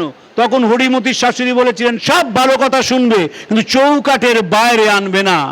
আমরা চৌকাঠের বাইরে আনলাম না, ফলে আমাদের ভেতরে কোনো আনন্দ নেই। একটা দামি সোয়েটার পরে, একটা ব্র্যান্ডেড জামা পরে, ব্র্যান্ডেড জুতো পরে চিবিয়ে চিবিয়ে কথা বলে আনন্দ আসে না। আনন্দ ভেতর থেকে উচ্চারিত হয়। শিষ্য শরৎচন্দ্র চক্রবর্তী দেখেছিলেন রাতের বেলায় একেবারে ঘোর অমাবস্যা, ঘরের মধ্যে বিবেকানন্দ ধেই ধেই করে নাচছেন। গাছ, প্রাণী, পাথর, মানুষ সব আনন্দে ভরে যাবে, এই বিশ্বাস তিনি করেছেন। এবং সাথে সাথে সব সময় মনে রাখবেন, এই বিবেকানন্দের কোনো মৃত্যু নেই। কারণ বিবেকানন্দ বলেন, আজকে থেকেই শুরু করো, গতকাল দেখার প্রয়োজন নেই। No point looking behind, forward forward, thou art souls absolute, spirits free, blessed and eternal। তুমি অনন্ত, গতকালকের দিকে তাকিও না। মানুষ যখন নিজেকে অনন্ত ভাবে, মানুষ যখন নিজেকে বড় ভাবে, সে মানুষ আস্তে আস্তে বড় হয়ে যায়। তার ভেতরের যত সংকীর্ণতা, হীনমন্যতা চলে যায়, নতুন আলোকে আলোকিত হয়, এবং সেই আলো নিয়ে যখন সমাজের ওপর ছড়িয়ে পড়ে, তখন সে সমাজ পাল্টে যায়। স্বামীজি নিজের সম্বন্ধে বলেছিলেন, when I shall come again, I shall burst on your society like a bombshell and it will follow me like a pet dog। যখন আসব তখন সমাজে বোমার মতো ফেটে পড়ব, আর সমাজ কুকুরের মতো অনুসরণ করবে। সময় লাগে, রেভলিউশন নয়, এভলিউশন। ধীরে ধীরে মানুষ পাল্টায়।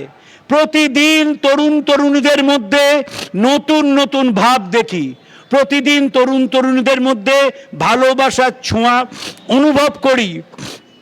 যখন দেখি কোভিডের সময় পথসারমেয়দের খাবার বন্ধ হয়ে গেল, জলের যোগান বন্ধ হয়ে গেল, তখন ছেলেমেয়েরা ছোট ছোট গ্রুপ তৈরি করে 4 বেলা খাওয়ালো তাদের। একটিও পথসারমেয় মারা গেল না। যদি তারা এগিয়ে না আসতো, তাহলে পথসারমেয়দের একেবারে মড়ক লেগে যেত। কলকাতায় লাগেনি। আমি দক্ষিণ কলকাতায় দেখেছিলাম একটি ছেলে মেয়ে, তারা তর্ক করছে সার্জেন্টদের সঙ্গে, লেগটাকে খুলে দিতে হবে। আমি গিয়ে জিজ্ঞেস করেছিলাম, কেন বলছেন? বলে, এর মধ্যে 2টি কুকুর আছে যারা কিডনির অসুখে ভোগে, যদি ওষুধ না দেওয়া যায় তবে তারা মারা যাবে। তাই সকালে 5 মিনিট লাগবে, বিকেলে 5 মিনিট লাগবে, ওষুধ দেবো, তাহলে প্রাণে বেঁচে থাকবে। এই ভালোবাসা কোনো দিন আমাদের ছিল না। 1902 সালে স্বামীজি চলে গেছেন। 5 সাল থেকে কমপ্লিট ওয়ার্কস বেরোতে শুরু করে। আপনারা যারা এখানে আছেন তারা সত্যি কথা বলুন, কজনের বাবা মা হাতে স্বামীজির বই তুলে দিয়েছেন এবং পরিবারে সবাই সেই বই পড়েছেন। বিবেকানন্দের বই তো আলো জ্বালিয়ে দেয়। বাবা মা যদি মনে করতেন এতে আলো জ্বলবে, তাহলে 5টা টিউটারের বদলে, আকাশে ভর্তি করার বদলে এইখানে ভর্তি করতেন। বিবেকানন্দের সঙ্গে পরিচয় ঘটিয়ে দিতেন, যাতে সে যেখানেই যাক, যে কাজ করুক, সেই কাজের মধ্যে প্রাণ থাকে। যখন একটি ডাক্তার বিবেকানন্দ পড়ে বড় হয়, তখন সে হৃদয়বান ডাক্তার হয়। যখন একটি রাজনীতিক বিবেকানন্দ পড়ে বড় হয়, তখন সে চোখের জল মোছানোর চেষ্টা করে। যখন সাংবাদিক বিবেকানন্দ পড়ে বড় হয়, সে মানুষের যন্ত্রণা তুলে ধরে কি করে তাকে স্বস্তি দেবে সে তার ব্যবস্থা করে। বিবেকানন্দকে যোগ করতে হবে, এটা কোনো ডগমা নয়। আমরা রামকৃষ্ণ ভাবান্দোলনে আছি বলে নয়, না হলে আমরা বাঁচবো না। আজকাল ডাক্তারবাবুরা বলছেন তোমার যতই হার্টের প্রবলেম হোক, তোমার যতই স্ট্রেসের মধ্যে থাকো, তুমি মানুষের সঙ্গে মিশতে না পারো, কোনো ওষুধ তোমাকে শান্তি দেবে না। তুমি যতই ওষুধ খাও, ব্লাড থিনার খাও, কোলেস্টেরলের ওষুধ খাও, অ্যালজোলাম খেয়ে ঘুমাও, মানুষের কাছে না গেলে তুমি বাঁচবে না। পাশ্চাত্যে একটা নতুন দল তৈরি হয়েছে, তারা বলছে SBNR, spiritual but not religious. আমরা আধ্যাত্মিকতায় বিশ্বাস করি, কিন্তু প্রাতিষ্ঠানিক ধর্মে বিশ্বাস করি না। স্বামীজি প্রাতিষ্ঠানিক ধর্মের তীব্র সমালোচনা করেছেন, বলেছেন কাশী বৃন্দাবনে মন্দিরের দরজা বন্ধ, এই ঠাকুর খাবার খাচ্ছেন তো এই ঠাকুর পোশাক পরছেন, মন্দিরের দ্বারে অসংখ্য নিরন্ন মানুষ, যেখানে জ্যান্ত ঠাকুরের পুজো হয় না, সেখানে জপ তপ ঠাকুরঘর সব বৃথা। আবার প্রাচ্য পাশ্চাত্য গ্রন্থে লিখছেন গাছে চুরি করে না, দেয়ালে ব্যভিচার করে না, তুমি চুরি করো, মিথ্যে কথা বলো, আবার তুমি দেবতা হয়ে যাও। এই যে ট্রানজিশন মানুষের কথা বলছেন, from ordinary human beings, from animal human beings two god human beings, যখন সে এত বড় হয়ে যায়, তখন নিজেই বলছেন I M A voice without a form. আমার কোনো ফ্রন্টিয়ার নেই, আমার কোনো বন্ধন নেই, আমি বাণী শরীর। সেই বাণীটা কি? সেই বাণী হচ্ছে তুমি জেগে ওঠো, তুমি ভালো থাকো, পৃথিবীর সব মঙ্গলের মূল মন্ত্র আমি নয় তুমি। এই বোধ আমাদের আনতে হবে যদি এই ঘাত প্রতিঘাতময় বেসুরো জীবনে বেঁচে থাকতে হয়। আমরা চতুর্দিকে যে দেখছি সেটি একটাও মানুষ নেই, সব দুপেয়ে জীব, সব দুপেয়ে জীব। মানুষে কাঁদতেই পারে না, সে আবার মানুষ কি? একজন সামনে বসে রয়েছে, ঝড় করে কাঁদছে, হয়তো 3 দিন খায়নি। যে মানুষটি শুনছে তার কোনোই পরিবর্তন হচ্ছে না। স্বামীজি বেদ পড়ছিলেন বলরাম বসুর বাড়িতে, ম্যাক্স মুলারের অনুবাদ করা বেদ, শিষ্য শরৎচন্দ্র চক্রবর্তীর সঙ্গে।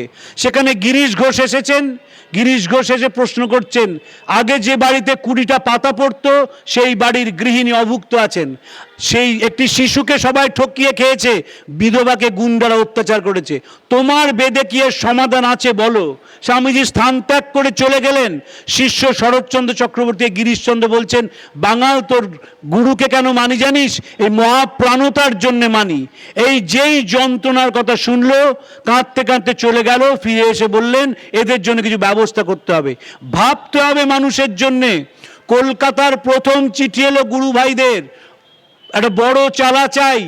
বরানগরে অনেক গরিব গুরু আছে, তাদের জুটিয়ে আনা চাই। তখন ম্যাজিক লন্ঠন দিয়ে, গ্লোব দিয়ে তাদের পড়াতে হবে।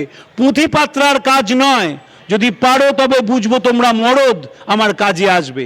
প্রথমে বৃন্দাবন থেকে খাট এলো, তারপর রূপোর ঠ্যাং যোগ হলো, তারপর শঙ্খচক্র গদাপদ্ম না গদাপদ্ম শঙ্খচক্র, তাই নিয়ে ঝগড়া শুরু হলো। স্বামীজি বলছেন দেশটা পাগলে ভরে গেল, পাগলে ভরে গেছে দেশ। যে দেশ বিভাজনে বিশ্বাস করে, যে দেশ ঈশ্বরকে ঘুষ দেওয়ায় বিশ্বাস করে, যে দেশ ওরা আমরায় বিশ্বাস করে, সে দেশ পাগলে ভরে গেছে। আমরা সেই পাগলকে ঠিক করার মহৌষধ নিয়ে ঘুরে বেড়াচ্ছি। বিবেকানন্দ হচ্ছেন মহৌষধ। যখন আপনার স্বার্থপরতা, হীনমন্যতা আপনাকে নুব্জ করে দেবে, সেইখানে আমরা গিয়ে পৌঁছবো এবং মানুষকে সঠিক পথে নিয়ে আসবো। কিচ্ছু না, মানুষকে শুধু ভালোবাসা দিন আর ভালোবাসার গল্প বলুন।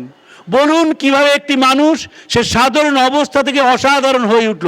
এই গল্প শুনলেই মানুষ পাল্টে যায়, ভালোবাসার কথা শুনলে পাল্টে যায়। আর যদি বিবেকানন্দকে ভালোবাসেন, মাঝে মাঝে গঙ্গার ঘাটে বেড়ানোর থেকে যে কোনো হাসপাতালে যাবেন, ওই দুঃখী মানুষের সঙ্গে, যন্ত্রণা ক্লিষ্ট মানুষের সঙ্গে একটু সমব্যথী হওয়ার চেষ্টা করবেন, একটু সমমর্মিতা। ওটাই তো বিবেকানন্দের পুজো।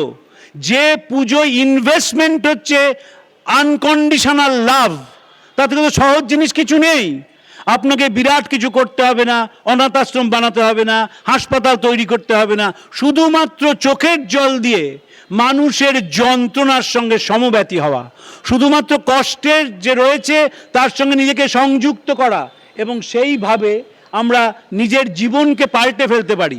স্বামীজি যা বলেছিলেন প্রত্যেকটা কথা হচ্ছে জীবন্ত, কারণ তিনি মানুষকে দেখে বলছেন, তো ঘরে বসে বলেননি। পাশ্চাত্যে গিয়ে বলছেন আগামী দিনে সব ধর্মের ওপর শত বাধা সত্ত্বেও লেখা হবে বিবাদ নয় সহায়তা, বিনাশ নয় পরস্পরের ভাবগ্রহণ, মতবিরোধ নয় ঐকতা আনো শান্তি। এই যে শিকাগোয় বক্তৃতা দিয়েছিলেন স্বামীজি, যেমন 19শে সেপ্টেম্বর পেপার অন হিন্দুইজম বলেন, স্বামীজি 20 তারিখে অসাধারণ বক্তৃতা দিয়েছিলেন religion not the crying need of India. দেশের মানুষ রুটি চায়। এদেশে পাদ্রীরা আসেন, বড় বড় ইমারত তৈরি করেন, উপাসনালয় তৈরি করেন। একটি অভুক্ত মানুষকে ধর্মের কথা শোনানো মানে তাকে অপমান করা। It is an insult to A hungry man to offer him metaphysics. আগের থেকে মানুষের চাকচিক্য জীবনের অনেক বেড়েছে, পরিকাঠামো বেড়েছে, স্বামী স্ত্রীর যৌথ উপার্জন বেড়েছে, কিন্তু হৃদয়টা এত সরু হয়ে যাচ্ছে যে কোনো বাড়িতে কেউ আনন্দে থাকে না। এবং আনন্দ খোঁজার জন্যে কখনো মনোবৈজ্ঞানিকের কাছে যায়, কখনো জুয়েলারি দোকানে গিয়ে রত্ন পড়ে, কেতুর জন্যে, রাহুর জন্যে, নানা বিষয়ের জন্য রত্ন পড়ে। রত্নও শান্তি দেয় না, কারণ শান্তি তো আসবে না ওইভাবে। রত্ন পড়লে যদি শান্তি হতো তাহলে অনেক আগেই মানুষ শান্তি পেয়ে যেত। যদি ভালোবাসা কেনা যেত বাজার থেকে, মানুষ ভালোবাসা কিনে এনে গায়ে মেখে ফেলতো। সেভাবে ভালোবাসা আসে না। প্রত্যেক দিন তিল তিল করে নিজেকে তৈরি করতে হয়। নিজের অহংকার যাতে চলে যায়, নিজের বোধ যাতে সূক্ষ্ম থেকে সূক্ষ্মতর হয়, তো প্রতিদিনের পরীক্ষা, practice of the presence of god, ঈশ্বর সান্নিধ্য বোধের সাধনা করতে হয়। সেই যে মানব ঈশ্বর, তার সান্নিধ্য বোধ করা, তার কাছে যাওয়া, তার কথা শোনা। আমায় তো কথা শোনার কানটাই চলে গেছে। আমরা তো জাজমেন্টাল, অ্যানালিটিক্যাল নই। যখন কোনো মানুষ এসে দুঃখের কথা বলে আমরা মনে করি ন্যাকামি করছে, এবং একটা সিদ্ধান্তে পৌঁছে, আপনি বুঝতে পারছেন না, মনে কষ্ট হচ্ছে, কষ্ট থেকে বেরিয়ে আসুন। কষ্ট থেকে কি ওভাবে বেরোনো যায় নাকি? কষ্ট পেলে তার থেকে কি নতুন মানুষ হয়ে যায় নাকি? সময় লাগে। সেই সময়টা যখন তৈরি হচ্ছে, তখন প্রতিদিন তার পাশে বসে যদি সুযোগ থাকে একটু একটু করে স্বামীজি বোঝাতে হয়, তার হত বিশ্বাসটা চলে যায়। যে বিশ্বাস চলে গিয়েছিল সেটা আবার একটু একটু করে ফিরে আসে, এবং যখন বিশ্বাস ফিরে আসে আয়নার সামনে নিজেকে আবিষ্কার করে, দেখে আমি দেহ নই, আমি মন নই, আমি বুদ্ধি নই, আমি আত্মা, আমি একটা সময়, এক সময় এসছি, এক সময় চলে যাব। স্বামীজি বলছেন গায়ে গায়ে যাও, ঘরে ঘরে যাও, মৃত্যু যখন নিশ্চিত তখন পরের জন্য কাজ করে মারা যাওয়াই ভালো। এই যে পরের জন্য কাজ করে মারা যাওয়া ভারতবর্ষে কেউ বলেনি, এখনো কেউ বলবে না। স্বামীজি একটি অসাধারণ চিঠি লিখেছিলেন প্রমোদ দাস মিত্রকে, যে আমরা বলি 30শে মে 1897 সাল, আমরা বলি সকলের মধ্যেই ব্রহ্ম আছে। তবে যখন সমাজে আসি তখন বলি আছে ঠিকই, কিন্তু সমাজ জীবনে একটু ব্যবধান রাখা প্রয়োজন, একটু ভাগ করা প্রয়োজন। অতএব আমরা থিওরিটিক্যালি সব মানি, প্র্যাকটিক্যালি মানি না। যেহেতু প্র্যাকটিক্যালি মানি না, তাই আমাদের ভেতর থেকে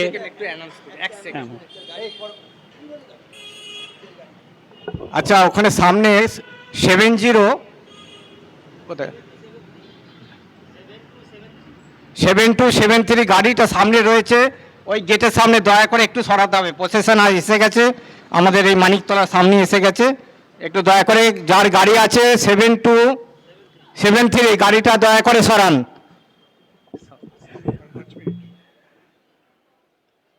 আমরা যখন আসি স্বামীজির বাড়িতে, আমাদের একটা কাজ থেকে যায়।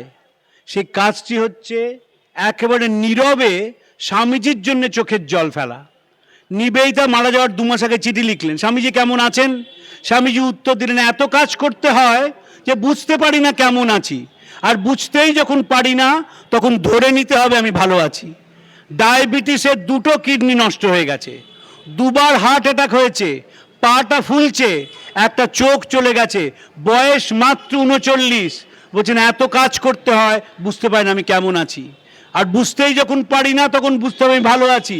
আর যারা স্বামীজি চর্চা করেন তারা একটু মাথা ব্যথা হলেই ফেসবুকে তুলে দেন, আমার মাথা ব্যথা করছে কি করব। আর হোয়াটসঅ্যাপ বিশ্ববিদ্যালয়ের উপাচার্যরা অ্যাডভাইস দিতে শুরু করেন। আমাদের তো এই অবস্থা, এতখানি হালকা আমরা। যখন একটি ছেলে বা মেয়ে বিদেশে যায়, বাবা মা পাগল হয়ে প্রতিদিন তাকে ফোন করে, হ্যাঁ রে খেয়েছিস, হ্যাঁ রে ঠান্ডায় জামা পড়েছিস। সেই ছেলেটার কথা ভুলে যায়। তিনি চিঠি লিখছেন আগস্ট মাস 1893, একটা কোট বানাতে হয়েছে, ভেবো না খুব বাহারি কোট, 150 পাউন্ড দাম, কিন্তু যেমন ঠান্ডা, এটা পড়লে হবে না। আমার দ্বারা কিছু হওয়ার নয়, যদি মনে করো কিছু হবে অবিলম্বে টাকা পাঠাও, আর যদি না হবে মনে করো আমার ফেরত যাওয়ার টিকিট পাঠাও। কিন্তু আমার বুলডগের গো তিনি লেগেছিলেন, কারণ ভারতবর্ষের কথা তাকে প্রচার করতে হয়েছিল।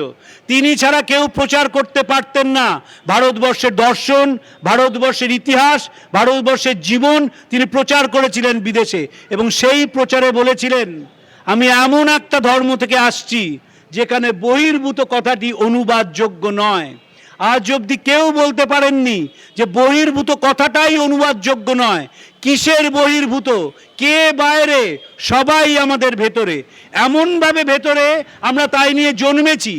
আমরা সাধারণ ভারতবাসী, আমাদের দারিদ্র্য আছে, পরিকাঠামোগত সমস্যা আছে, একটি জিনিসের সমস্যা নেই, আমাদের ভালোবাসা এবং উদারতায় কোনো টান নেই। ওটা আমাদের ট্রেডমার্ক।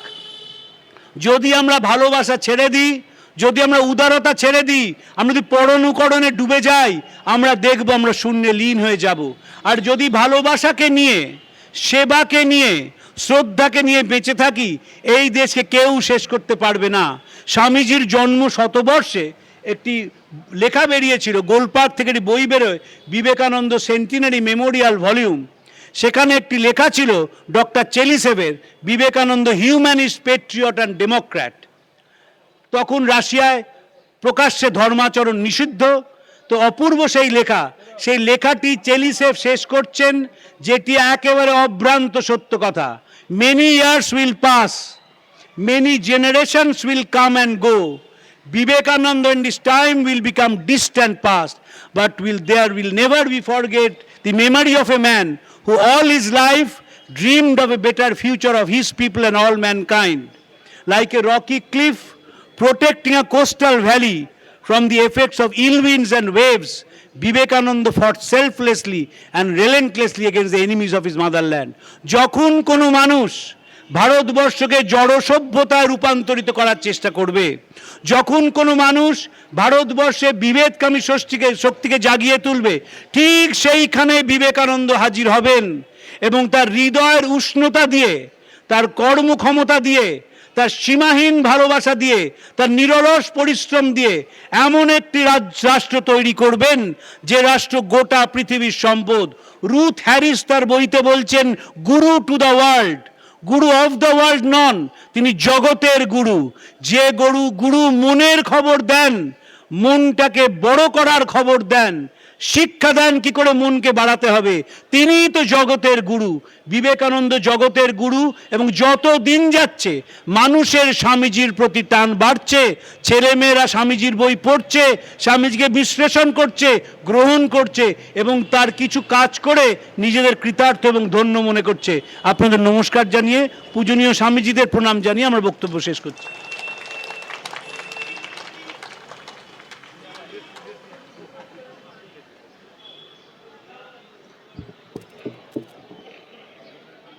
শ্রদ্ধেয় তরুণ গোস্বামী, বিশিষ্ট সাংবাদিক, দ্য স্টেটসম্যান, রামকৃষ্ণ বিবেকানন্দ গবেষক, স্বামীজির বাড়ির পক্ষ থেকে তাকে বিশেষ শ্রদ্ধা এবং সম্মান জ্ঞাপন করি। আমরা যতদূর অবধি খবর পেয়েছি যে আমাদের এই পূর্ণ শোভাযাত্রা এই মুহূর্তে বিবেকানন্দ সোসাইটি অতিক্রম করছে। তরুণদার বক্তৃতা শুনতে শুনতে মনে হচ্ছিল 1902 18ই ফেব্রুয়ারি ব্রহ্মানন্দজিকে লেখা একটি চিঠিতে স্বামীজি লিখছেন, 1902 স্বামীজির মহাপ্রয়াণের বছর, 18ই ফেব্রুয়ারি 1902-তে স্বামীজি লিখছেন, খুব ছোট্ট চিঠি। If in this hell of a world one can bring little joy and peace into the heart of a single person, that much alone is true. I have learnt all these things from my life. And all else is মিয়ার moonshine. এই নরকসম পৃথিবীতে যদি কেউ সামান্যতম শান্তি এবং আনন্দ একজন মানুষকে একটি মুহূর্তের জন্য দিতে পারে, সেটিই একমাত্র সত্য। আমি আমার জীবন থেকে তা শিখেছি, বাকি সব ঘোড়ার ডিম। এই বাড়ি শিখিয়েছিল তাকে সত্যে আরূঢ় থাকতে, এই জীবন শিখিয়েছিল যাপন। আর তাই স্বামী বিবেকানন্দ 1899 15ই নভেম্বর চিঠি লিখছেন এটি স্টাডিকে। সেই দীর্ঘ চিঠিতে 2 লাইনের একটি কবিতা রয়েছে, অসাধারণ সেই কবিতা। সেই কবিতার সুরমূর্ছনায় স্বামীজি বলেছেন জীবনটা কেমন হওয়া উচিত। শরতের মেঘ গরজে বিপুল, নাহি ঢালে বাড়ি ধারা, বর্ষার মেঘ স্তব্ধ শীতল, ভাষায় বসুন্ধরা। বিবেকানন্দের এই উদযাপনে রামকৃষ্ণ মঠ এবং রামকৃষ্ণ মিশন স্বামী বিবেকানন্দের এই নবজাগরণের যে বার্তা তিনি চিকাগো থেকে ভারতবর্ষের মাটিতে নিয়ে এসেছিলেন, তিনি এই রাস্তা দিয়ে যাওয়ার সময় হয়তো বলেছেন, তরুণদার কথা শুনতে শুনতে মনে হচ্ছিল যে তিনি কলকাতার ছেলে এবং কলকাতার এই ধুলোবালিতে তিনি খেলা করেছেন। তিনি একজন বেদান্ত বা একজন হিন্দু সন্ন্যাসী নয়, তিনি একজন পূর্ণাঙ্গ মানুষ, যে মানুষটি মানুষের দিকে তাকিয়ে বলেছিলেন একদিন এই ছেঁড়া ফাটা শরীরটাই ছেড়ে যাওয়া শ্রেয় বলে মনে করব, কিন্তু ততদিন পর্যন্ত কাজ থামাবো না যতদিন না পর্যন্ত পৃথিবীর মানুষ জানবে সে আর ঈশ্বর এক। একদম এই সভা সমাপনে এসে আমাদের স্বামীজির বাড়ির সন্ন্যাসী মহারাজ স্বামী স্তুতানন্দজিকে তার সমাপ্তি সঙ্গীত পরিবেশনের জন্য প্রার্থনা করছি।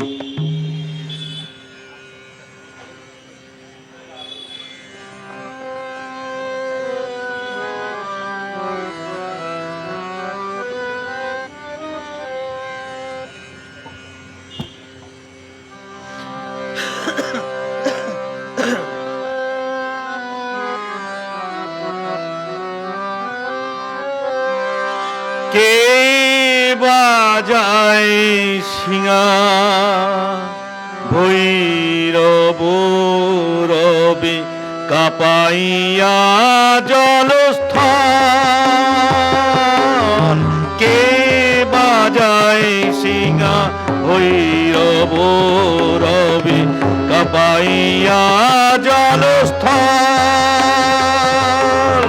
কার পদ ভরে টলমল করে, কার পদ ভরে টলমল করে সমুদ্র ভূমণ্ডল। কে বাজায় শিঙা ভৈরব রবে কাপাইয়া জলস্থল। কে বাজায় শিঙা ভৈরব রবে কাপাইয়া জলস্থল। কার পদ ভরে টলমল করে, কার পদ ভরে টলমল করে সমুদ্র ভূমণ্ডল। কে বাজায় শিঙা ভৈরব রবে কাপাইয়া জলস্থল।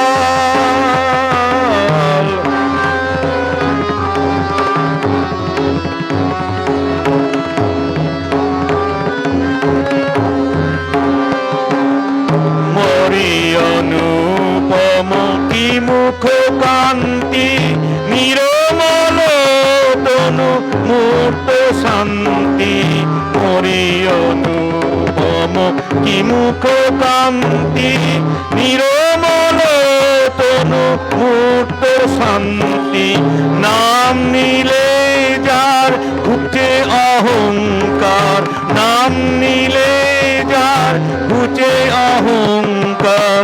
ছিঁড়ে যায় দৃঢ় মায়ার শৃঙ্খল। কে বাজায় শিঙা ভৈরব রবে কাপাইয়া জলস্থল। কে বাজায় শিঙা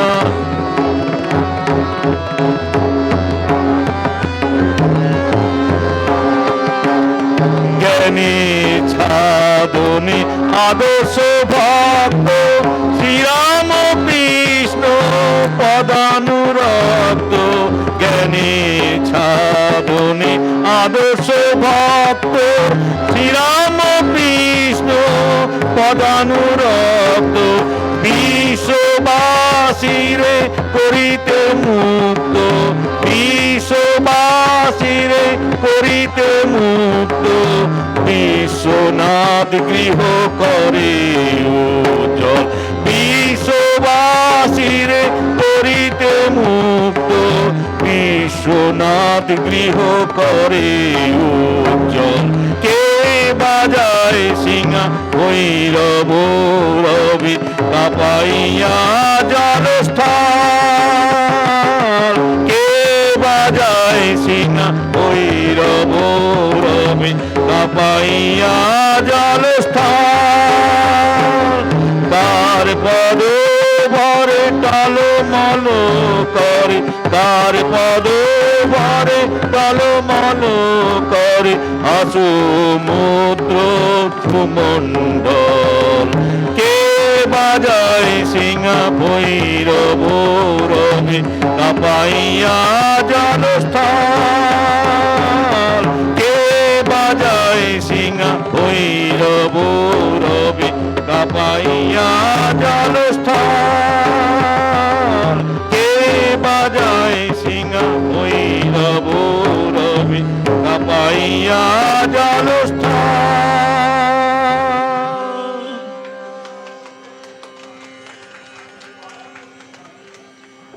जय स्वामी जी महाराज जी की, जय स्वामी जी महाराज जी की, जय स्वामी जी महाराज जी की, जय भगवान श्री राम कृष्ण देव की, जय भगवान श्री राम कृष्ण देव की, जय शारदा मुनि माई की, जय शारदा देवी माई की, जय शारदा देवी माई की, स्वामी विवेकानंद की, स्वामी विवेकानंद की, जय स्वामी जी महाराज जी की, जय स्वामी जी महाराज जी की, जय स्वामी जी महाराज जी की, जय स्वामी जी महाराज जी की, जय राम कृष्ण देव की, जय राम कृष्ण देव की, जय स्वामी जी महाराज जी की, जय स्वामी जी महाराज जी की, जय स्वामी जी महाराज जी की, जय महामाई की, जय महा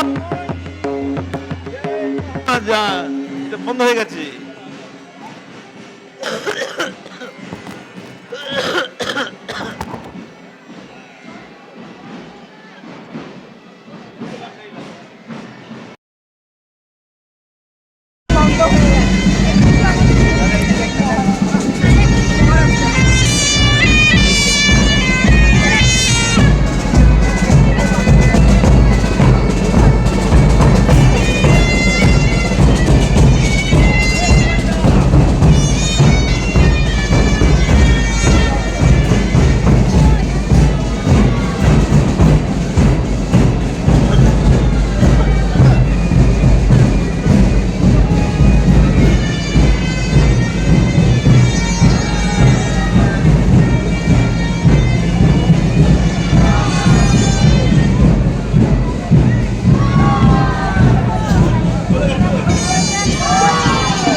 চলে গেলে মানে ও আচ্ছা হ্যাঁ এখানে চলে গেছে আমার আসবে তো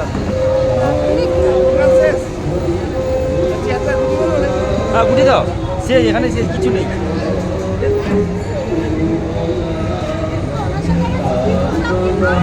হ্যাঁ দিদি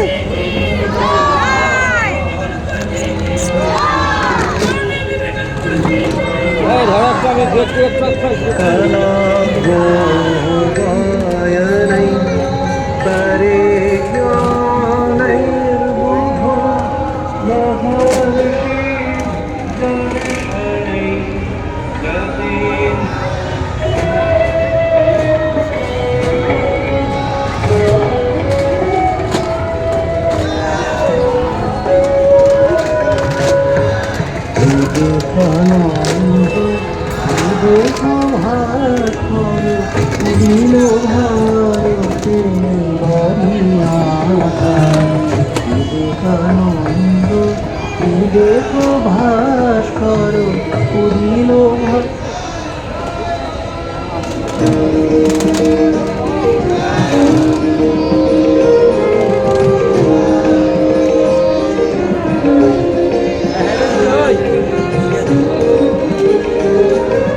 অমৃতবাণী কথামৃতের অমৃতবাণী করলে প্রসার বিরাট। হে স্বামী বিবেকানন্দ তোমাকে জানাই প্রণাম, তোমাকে জানাই প্রণাম।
যে মায়ের জান, আমরা যে মায়ের জান, আমরা যে মায়ের জান।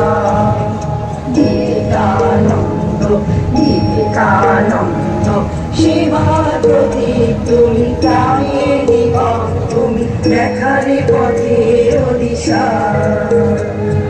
জাগালে প্রাণে বিশ্বাস, এই আমাদের আশ্বাস, আশ্বাস, আশ্বাস, আশ্বাস।